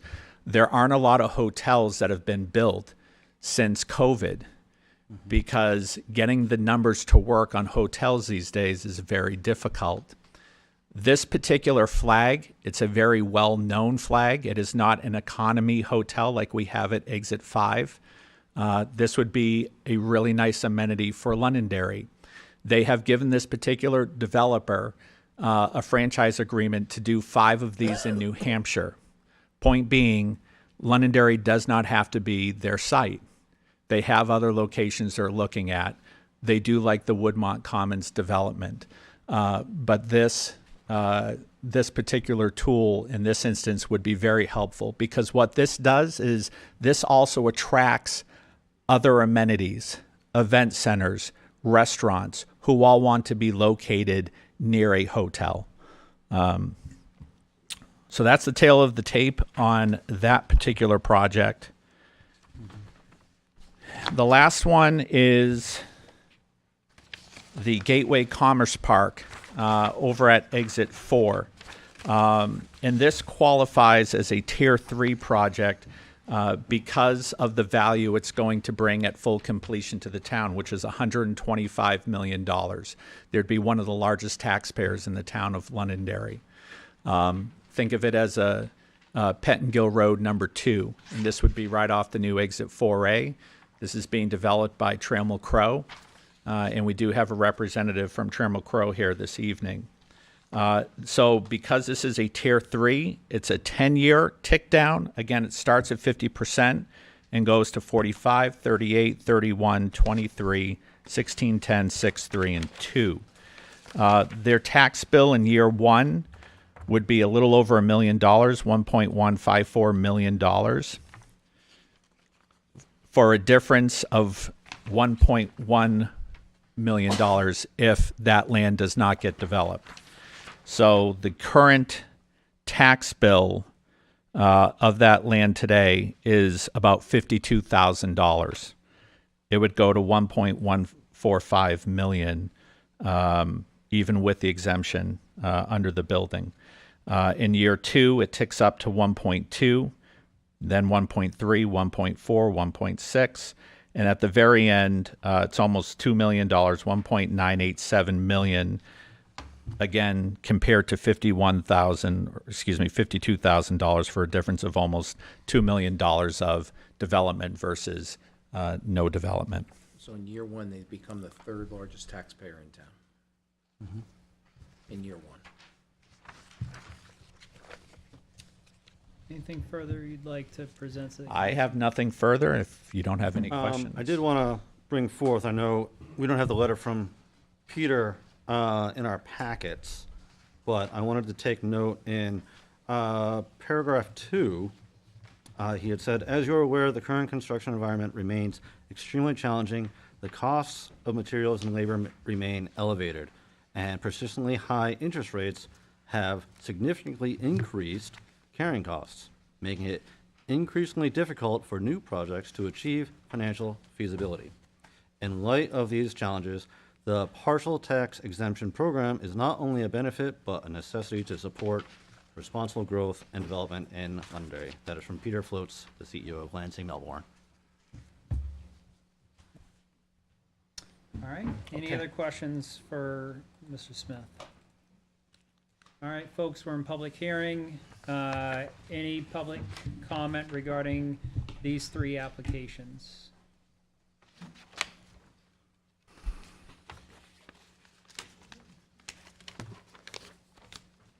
Tony DeFrancesco. I'd like clarification because I don't see it in here. Outside of the dollar amounts, which are obvious, who decided that last one is Tier 3? Believe that was per the criteria set forth in the ordinance. So Tier 3 says it has to both exceed $10 million and is a project of exceptional and unusual public benefit to the community as defined herein. Who decided that? Would you like to speak? Well, sure. I think the applicant is asking for it to be Tier 3. That- I don't know that it's been decided. Yes, that is correct, Councilor Farrell. And in their application narrative, they spell out the reasons why that should qualify as a Tier 3 project. And I would just add that in addition to the tax value of $125 million, Trammell Crow is investing $6 million in bringing infrastructure to the Exit 4A area. They are bringing sewer, water, gas, all to Exit 4. Currently, Exit 4 does not have any infrastructure there. And so that is a major undertaking, which will help then further accelerate more commercial and industrial development in that particular area, because frankly, without any of the infrastructure, nothing gets developed there. You mean exit 4A? Exit 4A. Thank you. Thank you for clarification. Thank you. Are they building that as part of this project? Sorry. Is that associated, the infrastructure of the building associated with this particular project? It is. Okay. Yeah. So my only question on this is, Which one? Which project? Which project? I know, wait a minute. Orchard View Drive, we know is a cinema. Pettingill Road, we know is a cube storage place. The one on Pillsbury, we know is a hotel. On Buck Ave, what is it going to be? It's, I believe it's a pharmaceutical-based building, correct? That's my question. I don't know what it is. Large-scale buildings, correct? Good question, Dan. So it'll consist of 4 buildings that are all of an industrial nature. That could be anything from high-tech manufacturing, could be life sciences, logistics, but it's over 4 buildings that would total about 750,000 square feet. Thank you. Yeah. Any other questions from the public?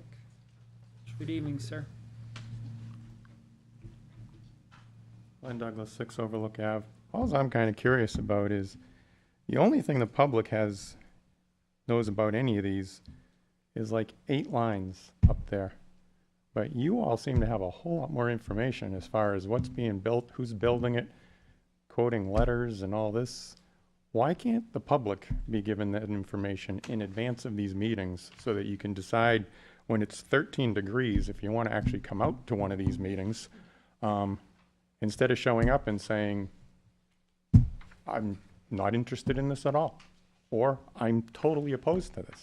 And this happens over and over and over. I'm constantly hearing about information in the packet that no one here has. So, I mean, the question a minute ago was absolutely legit. If this is a tier 3 big star project that Londonderry's going to love, how do you approve it without even knowing what it is? How does the public even comment? They might as well just stay home. Thank you. Anyone else?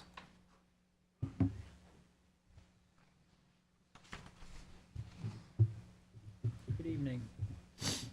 Evening again. Bob Slater, 1 Stonehenge Road. Great overview of the projects. Getting some more information would be helpful to visualize what we're doing. And another thing that might help the community understand your guys' decision is what is the outlay of, services to these buildings? What type of buildings? How many people, roughly? What is the outlay? That might assure people that we may not need 4 additional firemen for this project or 3 additional police officers.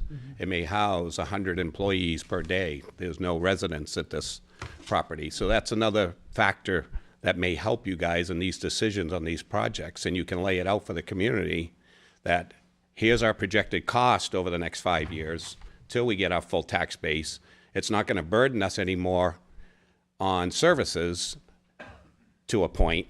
And it may, but that's something that you guys may want to try to dive into a little bit with staff and then lay that out for the community to show the net positive of the project rather than the negative. So just some of that history with an outlay of the building, working with the developer, kind of takes it off your shoulders and it puts the whole thing on the table for everybody to kind of have all the information. So just a thought.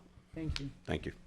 So these developers did provide narratives with each one of these. I don't know why they weren't printed in our packets, but I know they were given to us in our Did we get these in our Dropbox. packets in email?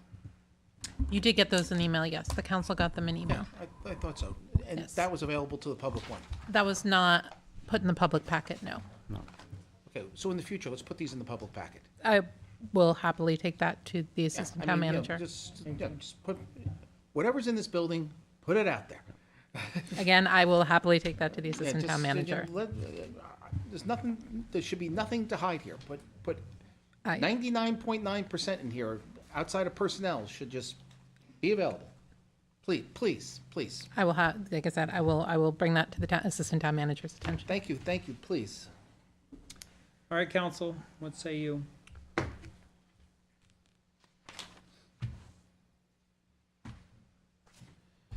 So first year, 1498 is the taxes on these three projects in the first year. And at the end of whatever period they're running, whether it's 5 or 10 years, 2.542. Correct. I think it'll be appropriate if we put off the vote until the 20th with the other vote and we decide at the same time. I don't think we need to vote tonight. Any other council input? So, another input I have is, I had done a bit of analysis on all of these, and I believe, if I'm wrong, I believe Justin was showing us on a per thousand basis, a penny is 62,500. Around that. So, obviously, with this new development coming on board, that number may change a little bit, but if we had this, just flat number-wise with that, on a $600,000 home, to be able to re-equate this amount of taxable revenue, it would be 164, almost 165 homes at $600,000 to replace this revenue that these companies may or may not choose to come to town. That's a lot of new homes, 165 homes to be able to replace this taxable revenue. That's a lot of money. We just heard about this tonight, so I think we should put the vote off. It's a lot of money to make a decision on when we just heard about it tonight. But if it's reducing the taxable You revenue. would have to have 100. No, I understand. Yeah. So I'm saying I'm not comfortable voting on this tonight. So what more information do you need to vote on this tonight? We had received information in our packets, we had received emails. I'm just curious on what more you need from town staff to be able to vote on I these. don't need anything from town staff. I do my own research. I don't need anything from town staff. My question is then, why do you not want to vote on this tonight? I do not want to vote on it tonight. I want to do more research on my own. That's fine. If I have to do that, I will. But I'm just saying I don't want to vote on it tonight. Sean, do you have any input? The only thing I was thinking is, and you can pass this along to the assistant town manager, what Mr. Slater said, could we make that part of the application so that we gather that information with each applicant? That way we're not trying to look for it, they know how many employees are going to be in the village, or, just an estimate of things. So you're looking to amend the application to So include? Just to see if we could. I don't know if we can, if we So can Sean, by they had statute. provided a separate document to go along with each one of these. Oh, yeah, no, I understand, but that also was filled in by them with their choice of what to put in there. If we ask those particular questions as fields where we're like, hey, give us this information, we can gather it each time. Okay. So Ms. Karen told me it was not necessary for us to vote tonight. I hope I'm not misspeaking for her, but from what I understand of the very quick conversation is that these have to be approved before February 28th. We don't absolutely have to vote on them tonight. I mean, I would suggest if there's one that you see that is one that you would say is one that you think is one we should approve, tackle one of them. You don't have to tackle all three of them. That's just a suggestion. I'm not saying we have to do anything. Just some quick math. On a $500,000 home in the first year, that would represent about $120. At the end, at the 2.5, we represent about $205. So as you stated earlier, Sean, it's going in the right direction. It's more of a stabilization and balancing act than anything else. And yes, I believe the trend will continue until this housing market cools off. And I don't think anybody in their right mind predicted that a $500,000 house assessed in 2019 would be $900,000 in 2014 in the marketplace. So I think anyone who thinks that they could have predicted that Should have bought a bunch. Should have bought all those houses. All right. So if you want to tackle one, tackle one. If you don't want to tackle any, don't tackle any. She was not saying we absolutely had to approve them tonight, so that's what the information she shared with me. I guess I'm asking the council to put it off. If I have to invoke privilege, I will, but I'm asking as a Yeah, I'm as okay a with group, putting it Put it off. off. I'd like to do my own research. So and then- feel confident in my vote. So then make a motion to continue the applications to whatever date it is you're going to continue them to. Whatever the next date is of the town. 20th. I'll make a motion to continue this until January 20th. I'll second it. I have a motion from Ron, second from Sean. All in favor of continuing these 4 applications to the 20th, say aye. Aye. Any opposed? Chair votes in the affirmative. All right, resolution 2025-01, acceptance of unanticipated revenue under RSA 31:95B 3A, 2025 Highway Safety Grant. Mr. Campo, thank you for your patience, sir, and to your staff. Absolutely. So this is actually an amendment to a grant that we had previously received. The police department is able to go back and obtain an additional, I believe it's about $10,000, bringing the grant total to $24,000. Okay. Any questions from the council? Any comment from the public? All right, council, what do you want to do? Do I have a motion to accept unanticipated revenue for the 2025 Highway Safety Grant? No motion? We've got to, I'd like to wait for Yeah, those two to. I do agree. I don't know what those two are doing. This is, like I said, this is an amendment. Since nobody's here, I'll continue on with it a little bit. Go ahead. It's an amendment to a grant that we've already received. There is a 25% match. It's above 10,000 by itself, but the total grant that we're receiving is 24,667.13. Okay. But we've already accepted the other 14 at a previous meeting. So this is part 2-ish? Essentially, you could look at it that way. What happened is the police department went back. They had additional money for them to be able to purchase. And I'm going to butcher these names, so do we have? If it's too bad, they can correct me. But an LDAR unit laser cam, a movable speed sign with the software, and a traffic data recording device. Okay, so traffic mitigation, traffic calming, traffic diversion tools. It is a traffic safety grant. Am I hired?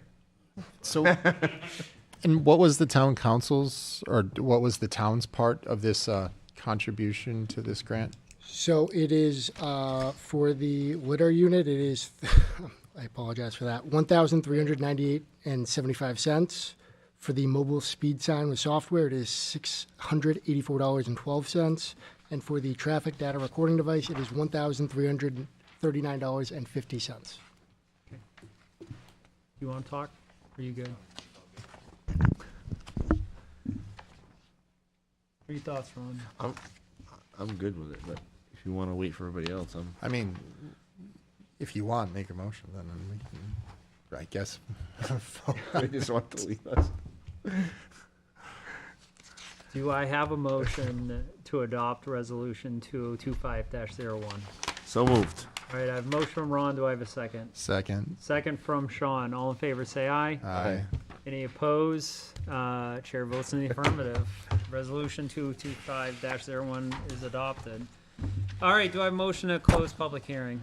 So moved. I have Second. a motion from Sean, second from Ron. All in favor, say aye. Aye. Any opposed? Chair votes in the affirmative. Public hearing is closed. New business, proposed warrant article discussion.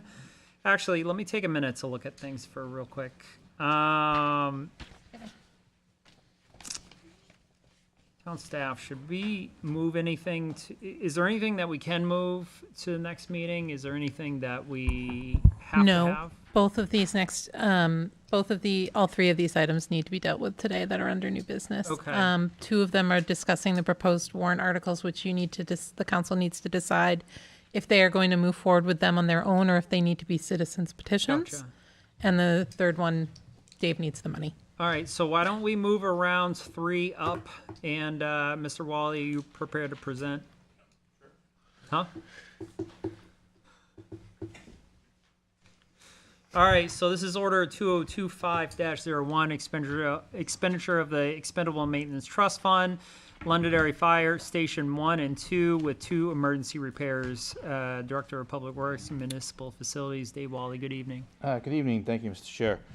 So we had a couple of unfortunate circumstances. One happened back in November over at Station 2, and it was a part of the fire alert panel over there that the radio box had failed, so we had to quickly get that back into order. So our vendor came in and replaced that for a total lump sum. There's a breakdown is there for you, but the lump sum total for that was $4,897.60.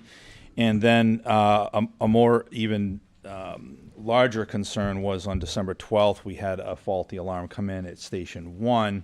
And both these pieces of the fire systems, they're a little bit different from one another, but they're original to the building, so they're quite old. But the one on December 12th, the issue we had there is that because they're on natural gas up there and whatnot, so it has relays. So if that has a problem, it knocks out the heat. And so it was the bigger concern, not so much for the guys in their quarters, because we have a mini split system up there, and I had some temporary heaters that we could put in place, but out on the bay floor with the apparatus, that has to maintain 60 degrees because they have certain medications and things on the ambulances that are required to be at that heat. So we had to move very, very quickly. And it is a proprietary system to a company that works here out of Londonderry. So thankfully they were able to come right over. And this was, believe it or not, we were experiencing some very warm weather for December. We were having that little heat wave there in the 50s and 60s. So we weathered that storm pretty well, and they came right out. They luckily were able to get that part in real quick and repaired that one for $4,360. I haven't received the invoice yet for that, so I just kind of coupled these two together. But I had the quote, knowing what the price was going to be for them to put it in. They got that worked up real quick. So the total for both allocations for the two vendors that we used on the 2 different months is $9,257.60. All right, any questions from the council? All right, seeing none, I'll accept the motion to approve order 2025-01. So moved. Motion from Ron, second from John. All in favor, say aye. Aye. All in favor, say aye. Aye. Any opposed? Chair votes in the affirmative. Order adopted. Thank you, sir. Beautiful. Thank you very much. All right, so John, just for your awareness, we moved number 3 under new business up. So now, any preference on presentation order for the DOT congestion mitigation air quality funds or the funding senior? Why don't we do the senior first? Sandy, no, do you mind waiting? You want? Sorry. Mine too. You guys don't mind waiting? Can we get Sandy out of Yes, here? we She's can. been here for hours. Come on. Somebody's got to. All right, we'll do them in order. So we'll do the New Thank you. Hampshire dot congestion mitigation in air. So, good evening. All right. Hello there. So I'm going to just briefly start by discussing the grant. You did have in your packet the award letter and the full application that was sent in. I don't have any other documentation aside from that. In 2022, the town applied for a New Hampshire Department of Transportation Congestion Mitigation and Air Quality Grant to complete Phase 7, which is the final phase of the rail trail. The grant was awarded. The award letter was received in August of this year. You may remember this grant was briefly discussed in a meeting in October when it had been thought that we would allocate ARPA funds to it. However, at the guidance of the finance director and circumstances, we figured it would probably not be the best idea to keep the ARPA funds pegged to something that would have to go on the warrant. So we decided to move on from that, which is why you reallocated the ARPA funds in December. So the full estimate of this project is a cost of $641,000, and this will be the final connection between the rail trail in Londonderry to Derry. We received a grant, a matching funds grant, an 80/20 grant for $422,392. The town's match for that would be $105,598, and Trailways would be responsible for the last $113,010, which Sandy will speak to in a moment. We're basically, Trailways needs to know whether the council would like to move this forward as a warrant article. This would be, the warrant article would be modeled after the one that was on the 2019 warrant for phases 5 and 6, although it's a substantially lower amount. This graph just shows the share of where those funds would come from for this last portion, just because visuals, and I figured I might be getting to this late at night. I like colors. Yeah. Colors are good. And if you so choose to move forward with this as a town, what makes this a little different than some of the grants that have been applied for in the past is that this grant was applied for by the town with support from Trailways, and the awardee is the town specifically. So that is the one administrative point in favor of the council putting the warrant article on versus a citizen's petition. And with that, I'll turn it over to Sandy. Hi there.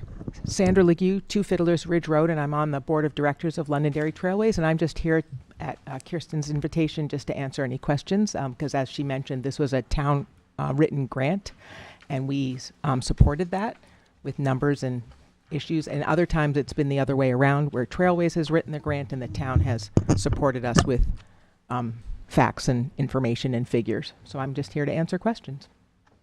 As brief as I can. Any questions from the council? So what is the ask here for a $105,598 warrant? Yeah, the actual wording of the warrant article would be to raise and appropriate $641,000 and you can speak to where you'd like them to raise the $105,000. Can you put that graph back up, please? Yeah, absolutely. Okay, so the warrant article is going to say that we're going to raise $641,000, and that $422,000 of that is going to come from grant funding. Yes. And that 113. Justin, cut me off here at any point. 113,000 is going to come from Trailways, and that the taxpayers are going to raise $105,598. So the taxpayers. So the warrant article will be worded in such a way in which the taxpayers will be the one raising the $105,598. Correct. Okay. How much money do we have in the undesignated fund balance? 6 million? 7.8. Have we used the undesignated fund balance for anything as far as projects are concerned? I know we've used it for some other things. We've used a hefty amount in this year's request. Thank you, Justin, for coming up. So the choice is either we go to the taxpayers for funding of $105,098, which is, a penny and a half, or we can designate it from the undesignated fund balance. So those are really our only 2 choices? Yes. Okay. Just wanted to get that all out on the table. Just for clarification, the location of Section 7, is this connecting us from Londonderry to Derry? Yes, it's connecting from where it ends now close to the Stumble Inn to the Derry town line, which is in the woods there.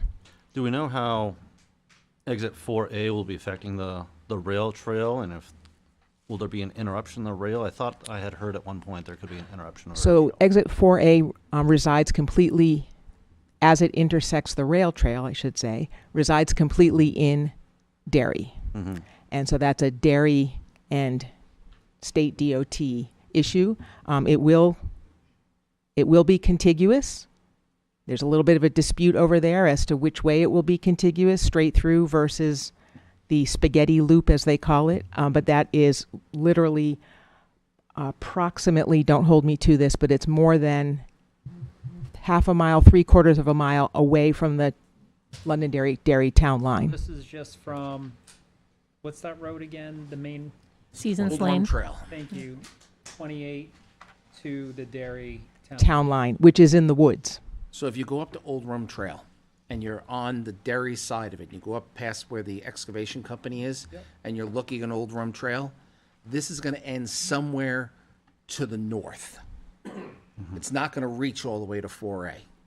It's not gonna get to Old Rum Trail, I should say. Yeah. And then Dairy's gonna pick it up from there and bring it across. Right. So it's up on the behind the old Walmart, right? Where yeah, Ocean State almost. is Yep, now? yep. So she has it up on the screen Yep. there, right there. So you can see where it ends right now is where her cursor is, and that's crossing 28. And then you go into the woods, right? And if you've never been there, you don't know what this is, but you can see where It's unpaved. it's unpaved. Currently. Correct, it's unpaved. Where's the end point? Oh, sorry, this one's upside down. Let me flip it. Yeah, the next page got flipped upside down. Now I'm really lost in the woods. Hold on, let me figure out how to. And so it just, there's an overpass in the woods.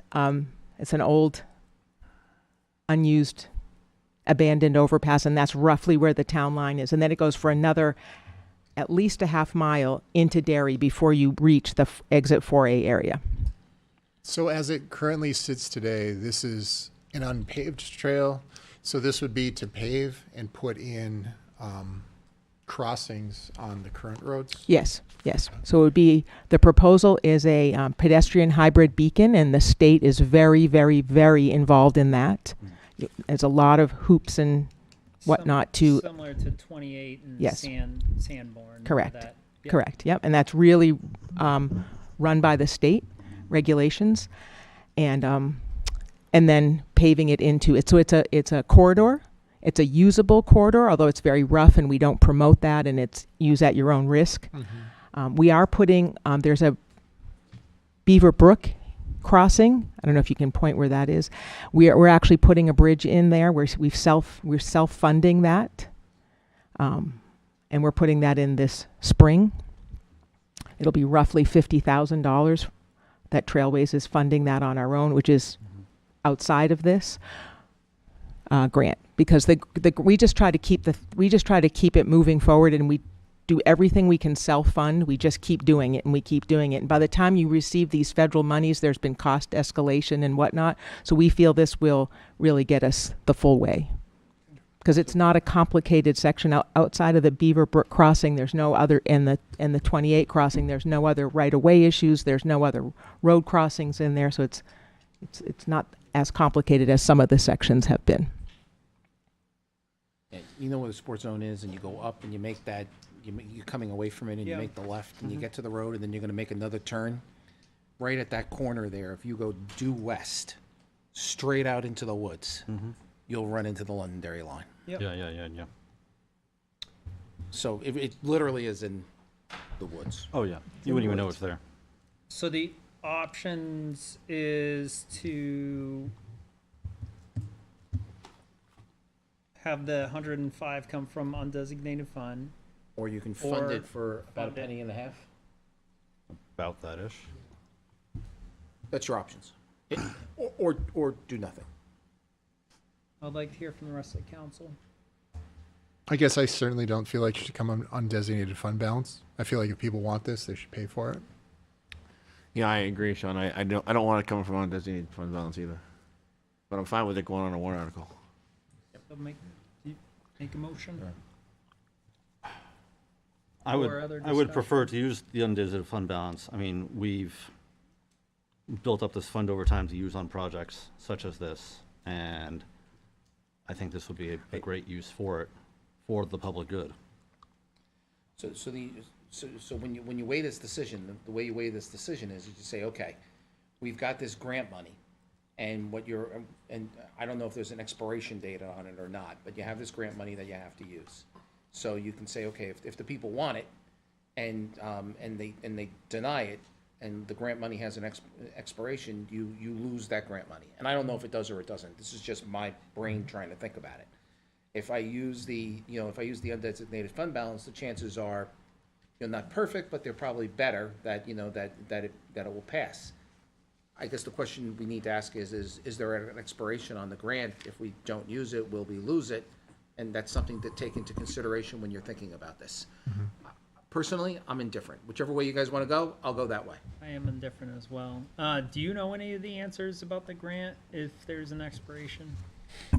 We don't have the fully executed grant agreement yet, so no, I do not know the expiration. I do believe in most of these grants, there is an expiration. I do not know what that date is for this one at this time. Thank you. Appreciate that. I guess even with the expiration, I still feel like this is a taxpayer decision on even the undesignated fund balance is their money, but it's something that we should let them decide. And if they view that it's worth it, if the grant money is worth, the 105 is worth paving this, they should make that decision, not me. So do we have a motion? Do we need a motion? I don't think we need a motion. I Just a just think we need a consensus? consensus of that, like, this is, we're Yes. directing them to develop a warrant article Thank that you. says X. And again, I'll go along with whatever the I'm majority fine with is. what Sean said. I'm fine with the warrant article. I just don't want it to come from undesignated balance, fund balance. All right. I'm, whatever the council wants, I'm fine with, so I guess I agree with that. All right, so we'll put it on the warrant article. It'll come from, it'll be raised and appropriated through taxpayer funds versus the undesignated fund balance. Okay, got it. All right? Mm-hmm. Thank Yep. you. Okay, appreciate it. Thank you for your hard work there on putting it together. They're not easy to win, so. Thank you very much. Job well done.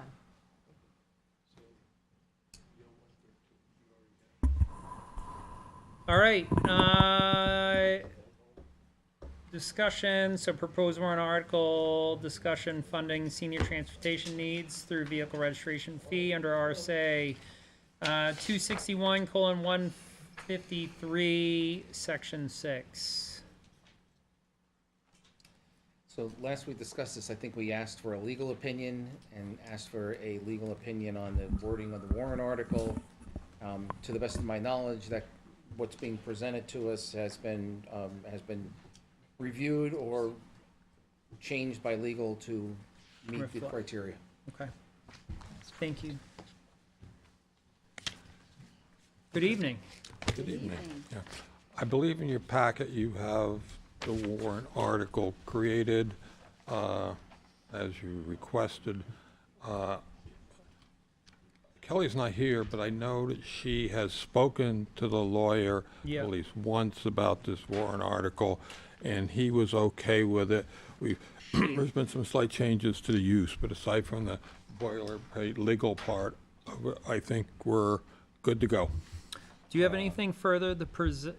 Art, I don't know if you. I don't have anything to present. You didn't get anything either? No, I did not.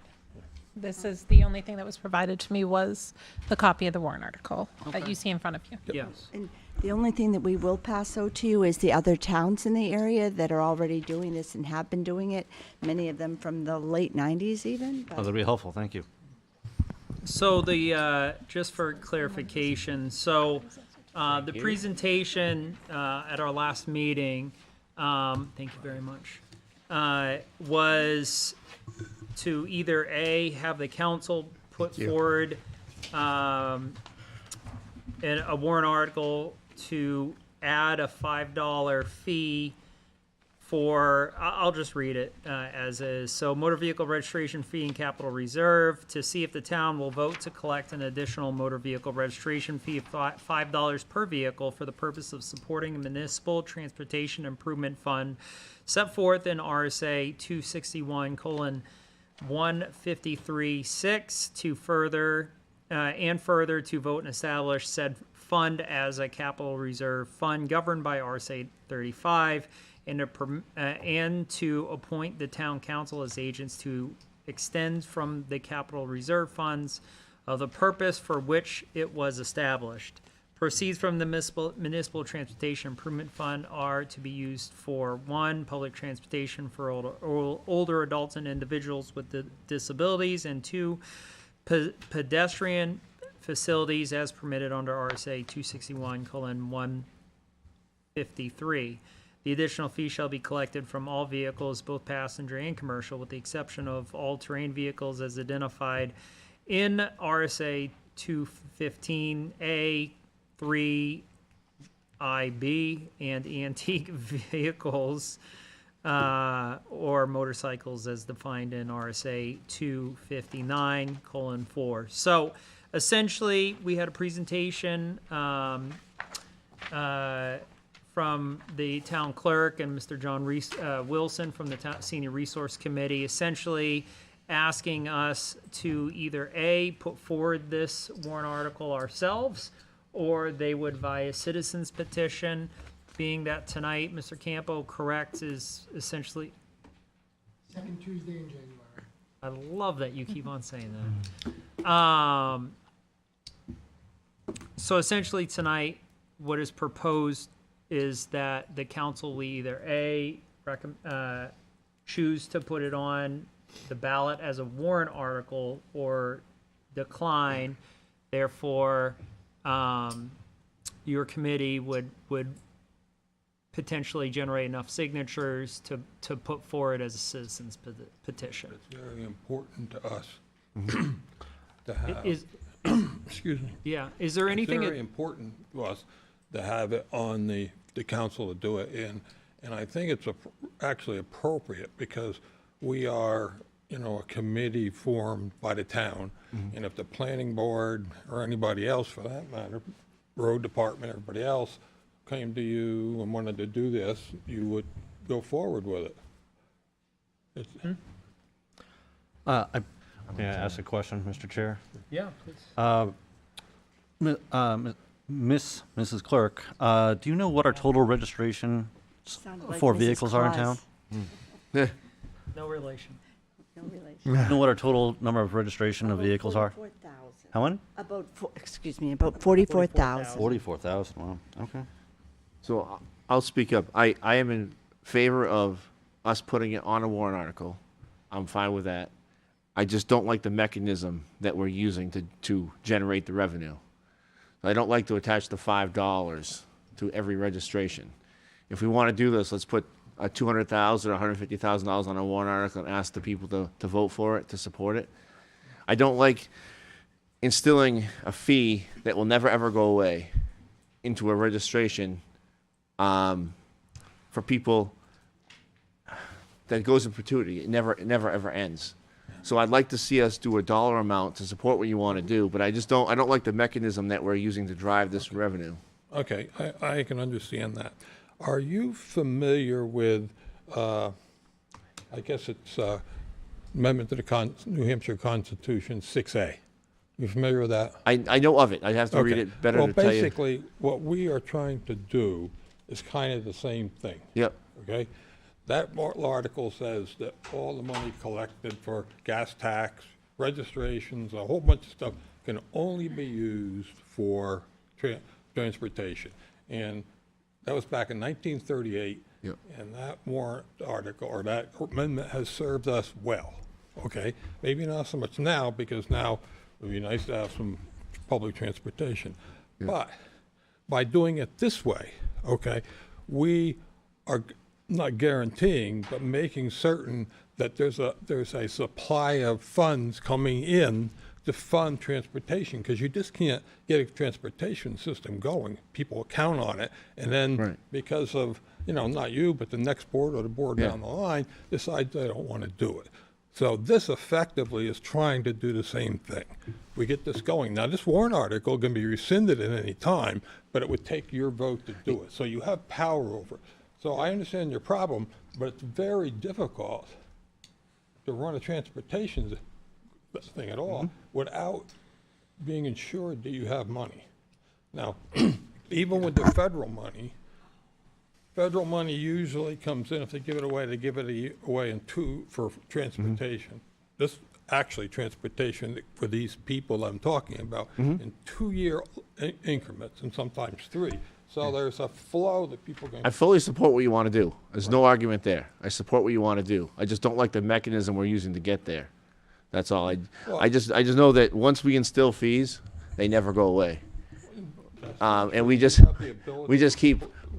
Rescind it. But I do support what you want to do. I 100% support that. I just think we should put a dollar amount on a warrant article and have the voters vote on it, as opposed to charging 44,000 registration's $5. It's, This is working for, Bedford, Derry, Yeah. Manchester, Exeter, Seabrook, Northampton, Somersworth, Dover, Durham. You know, it's something that's been in place. It's just not a tool that we've utilized through the years. and it's used all over the state too, really. This is Yeah, just this kind is of just the our, people in the immediate our neighborhood. area. So the irony of life is there's actually a state law that enables this. I know there is. That's the irony of life, right? After, I'm just, 15 communities are I'm using it. one guy saying that I know I'm- that once you institute a fee, you're never getting rid of it. I It's not going away. I don't disagree. That's called gas tax. So, You know, I mean, that's why gas costs what it costs. I guess I'm looking at this and I'm saying, okay, 15 communities have done it. We have a school population in the state that's dropped from 201,000 to 160,000, and we have a demographic in the state which is aging more rapidly than any of us would like to age. Those people are going to have transportation issues. In our community, we have, we talk all the time about how people ought to pay for the services they use. The people who are registering the vehicles are likely the people who are going to benefit from this, so they're going to get something for the services that, they're paying for the service that's going to be provided for them. So in, like sewer, in some ways, it's self-funding. Just making a difference, just so I pay for sewer, that fee's never gonna go away. Yep. But I get a service for it. So I think the argument they're trying to make is that you're going to get a service for this that you don't have now, but it's more of a usage fee than a tax. And I think that's the argument they're No, trying to make. and I understand what you're saying, but to your point, I'm not disagreeing with you. the I'm people just- that pay the $5 will not use this. So that's what I'm just saying. Depends on what you use it for. So I'm just saying, It may I be for sidewalks. 100% agree with what eventually you're they saying. will. And I agree with doing what we need to do. I just don't like the mechanism to fund it. That's all So, I'm saying. Ron, Yes. this isn't just for vehicle transportation. I As the understand. warrant article says, we can also use it for roadway improvements and infrastructure improvements. So it isn't just for people who need rides. So that's a very didn't say narrow it was. viewpoint. I never said Well, that. that's what you're trying to say. That's not what I said. And it's actually planning for an Saying eight. is he's against any fee of any kind that doesn't go away. He's not saying he's against what the article is for. He's against the mechanism for funding. Thank you. That's exactly what I said. Thank you. I understand that, but he was also alluding to the factor of what they're trying to accomplish, which he was, they're trying to also accomplish the rideshare program through this, but also, this would also enable us potentially to use the money for improving roadway infrastructure that people keep saying in town. We need help on realigning, or we need money for studies, or we need this or that for improving traffic in town. And top priority being our aging community, which is really exceeding anything that we would have guessed before. I'm just curious, could we ask the public, like, what This isn't a public, you do? this isn't a public comment item, unfortunately. I just, no, it's not. It isn't a I public just, hearing. Oh, so sorry. I said, Sorry. I support what you guys are doing, and I agree we need it. I agree with you, John. I just don't like the mechanism. That's Yeah. all I'm saying. I would, I understand that. I mean, I would say the same thing. Oh, sorry. Go ahead, please. Yeah. Do you mind speaking in? Oh, to the sorry. microphone? It just- I'm Thank sorry. you. Don't underestimate the value of having this as a reasonably good flow of money coming in. We don't have to go back, because we could get this going for a couple of years, and somebody that says, well, we don't want to put the money in it anymore. And then what do? Right? This way, we have a reasonable assurance that we can build up a fund. Now, one of the things, of course, Jason will be in charge of the fund, but basically, one of the things that I would do was always be in a position that with that fund had like 6 months worth of funds to get it through. So if something hits the fan, we have that. We don't have that ability so much if the town doesn't. And, I mean, this is, what I didn't talk about much last time was, the rail trail is getting CPAC money, okay? And CPAC money can also be used for more traditional transportation. For example, Nashua has a bus service running out to Walmart and wherever that is, Amherst, way out of town, and that's all paid for by CPAC. Okay, and so we can get funds with this money. So this money that we're putting in there, we can also use to pull in on an 80-20 basis, just like CMAC. So, I mean, I like everything you're saying. I just don't like funding it the way you're suggesting. That's all. But I agree with everything you said. Sean, you had a point? Oh, thank you. So I hear what you're saying too. The thing about the mechanism is, yes, we can repeal it, but I guess I would like consistency in how things get funded, and I'd rather have more consistency with the voters. If they do decide someday they don't want this, I'd rather have them have the ability to take that back. I get this ensures consistency in that. When I think of a broad-based tax, I want to make sure, even to what John was saying, this made me think of it. I'd rather have a broad-based use for it.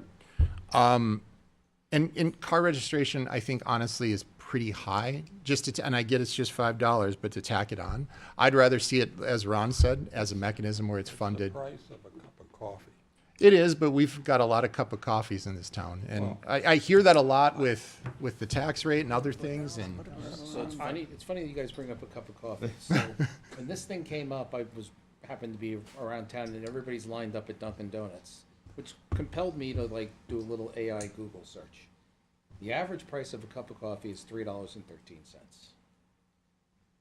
The average price of a cold brew is $5.14. A latte is $5.46.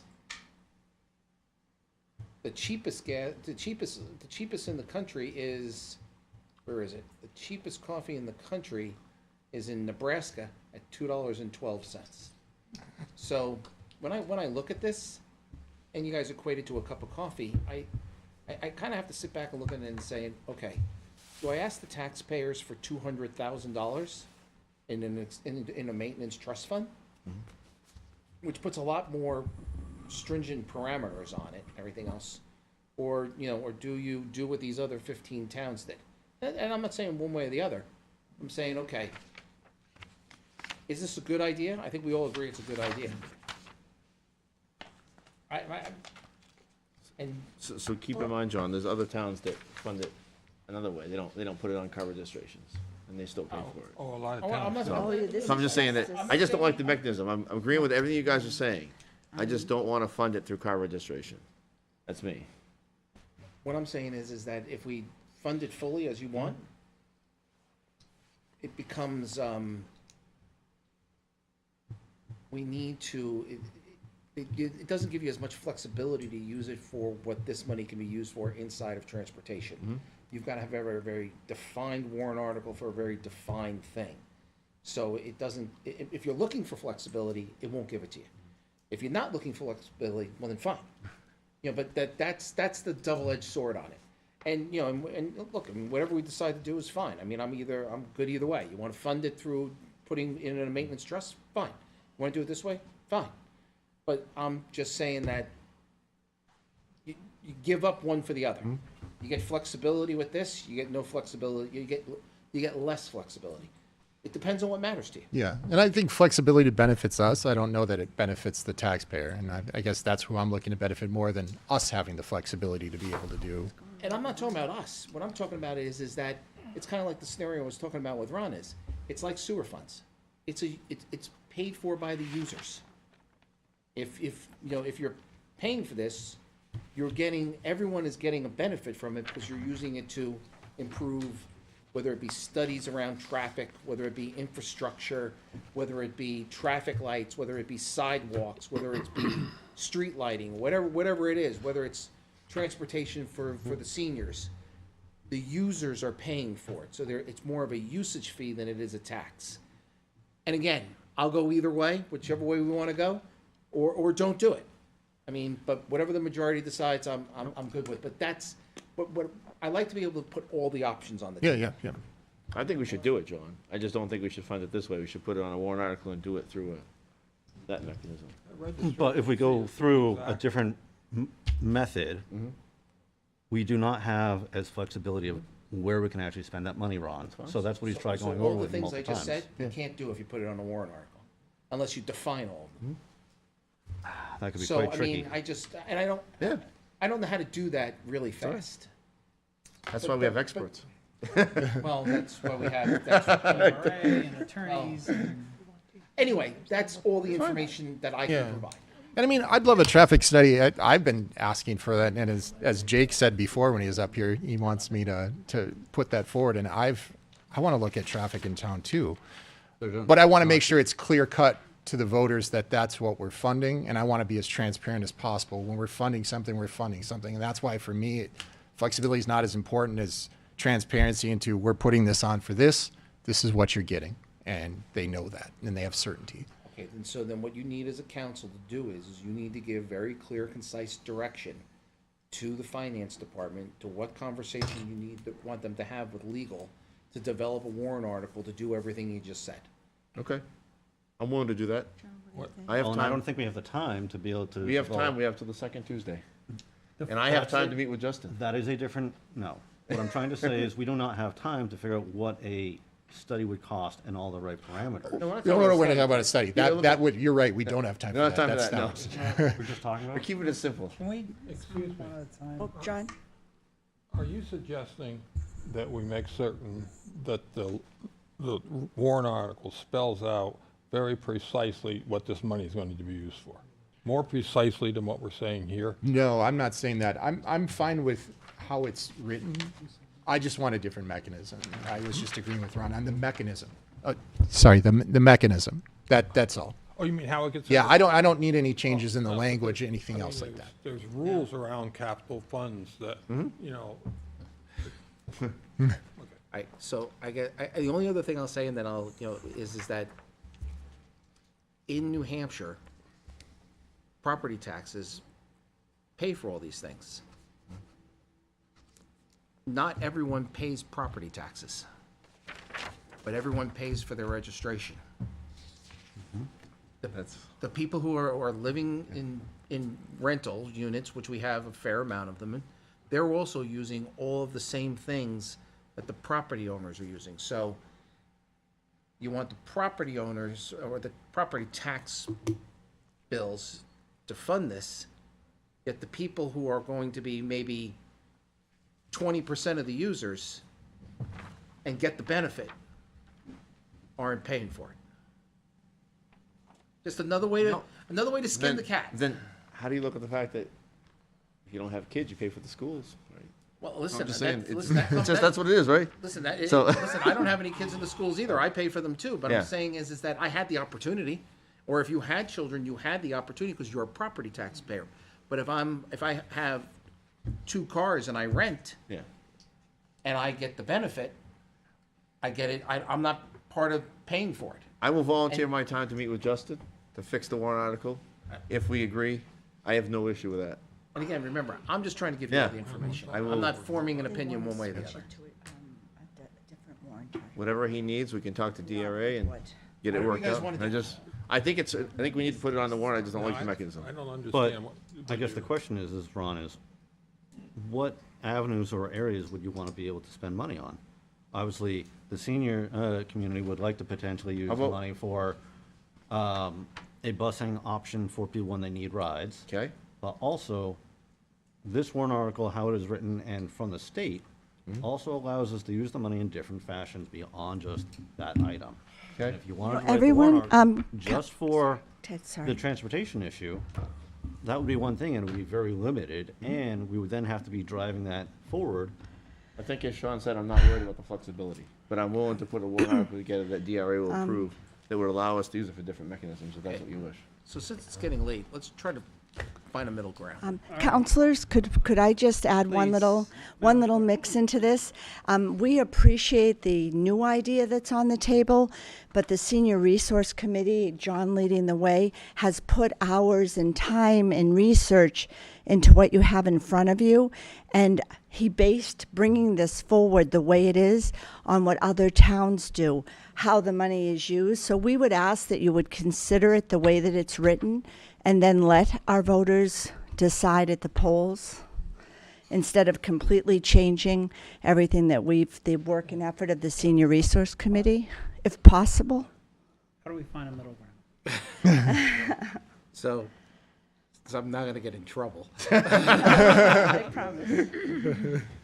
In order to find a middle ground and move forward, what I would suggest is let Ron talk to Justin and do his research and everything.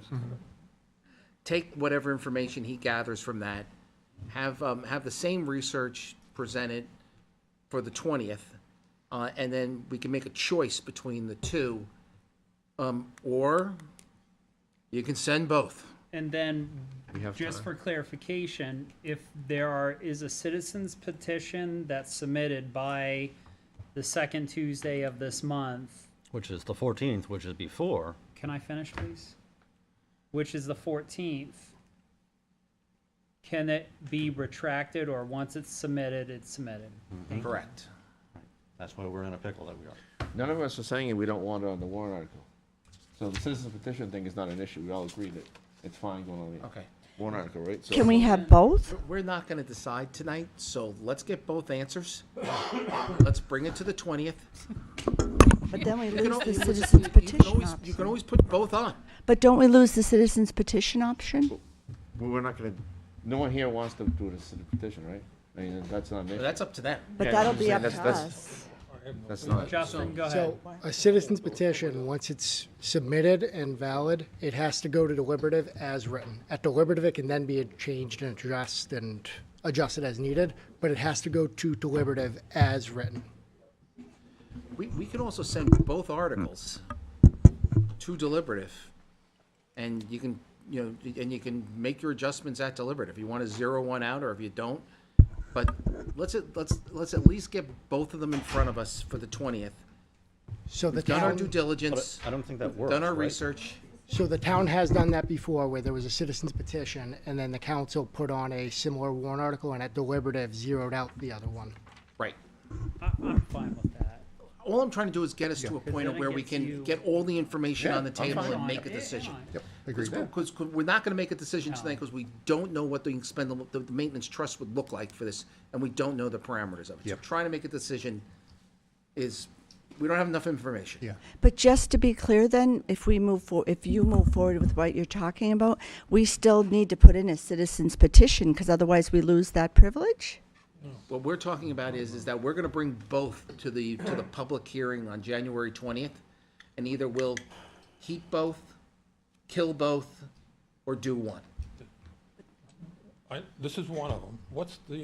I'm not clear on what the second. So the second one would be is the exact same wording with but turn it in, with the wording change to make it a maintenance trust fund for $200,000. I'm just picking a number. Versus, And then it would roll every year But where would the funding come from? from the property taxpayers. And then we'd have to vote on that every year, right? That's what they need to talk about with DRA, and that's what they need to do the research on, so that we can figure that out on the 20th. yeah. All right, I mean, what we're basically saying is, okay, good idea, we're gonna take this one to the 20th in a formal manner. Ron's gonna work with Justin and the finance team to bring us an alternative to it, and either we'll let both go forward, or one will go forward, but we can make that determination in the public hearing. all right. Does that make sense? Yeah, does. I'm That makes good sense. with that. Go with it. So we have a I'm consensus. just trying to move the Yeah, ball. thank you. I'm good. All right, thank you. All right, old business, there is none. Approval of minutes. Do I have a motion to approve December 16th and December 27th, public and non-public council meeting minutes Motion to approve. as written? Second. Thank you. Motion from Sean, second from Ted. All in favor, say aye. Aye. It was Any actually op- John. Thank you. John, motion from John, second from Ted. We all vote in favor. Other business liaison reports. Just to underline, just to make sure it was heard and said, we had talked at the last planning board meeting, and Jake had asked me to relay, and I also have a strong passion about taking a look at the traffic in town and getting an answer. And traffic means not only congestion, but other issues that people are bringing up. So just, we should be thinking about that long term. Thank you. On that notion, I had noticed recently going to work that we have new stop signs on, where is that? Bartley Hill and, why can't I think of the name of the road? Perkins, thank you. And I don't see any stop sign ahead signs to go along with them on Perkins Road to alert people that there's a stop sign coming up. For people who may not have known that there would be a stop sign coming up and used to that, you could just fly on down Perkins all the way to Stonehenge.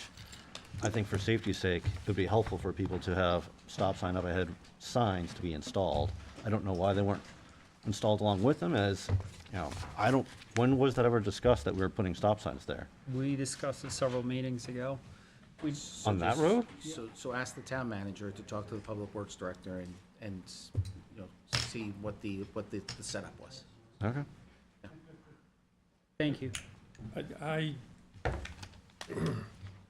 I'm in my 11 o'clock at night thing here, so I didn't hear what So, you said. the stop signs at Perkins Road and Yeah, I got Bartley that. Hill, if we can have you reach out to our town engineer and find out what was included with that, I guess the package at the time of the stop signs, of any warning signs with the stop signs being put in or not. So I'll make Okay, it. gotcha. I believe Ted's saying he's. You want a warning sign that they put in a stop sign? Yeah, or there's a stop sign coming up ahead. I mean, Yeah. if Stop it's- sign ahead, yep. There is. Barley Hill. down Perkins. So it's coming down. I was reached out to. All right. Thank you. All right. Any other liaison? Thank you. Wonderful. Yeah. Thank you, Mr. Town Manager. Sometimes things work out. All right. Any other liaison Yep. reports? So my other liaison report for the budget committee, I'd attended the school budget session with the budget committee, and it was a very peaceful session, and it's kind of nice to sit in the crowd for a change of pace and observe that. So, Are you going to steal my thunder? Oh, sorry. So I was also going to report the school board is well into their budget workshops, doing a great job, I think, coming up with new ways to be mindful of taxes and programs and projects and everything. So that is my report. Anything else from the council? No. Mr. Town Manager, do you have anything? I'll do it next time. All right. Cheerson, do you have anything? Is there anyone from the public? Oh, come on. Hold on, if we all leave, nobody will hear him.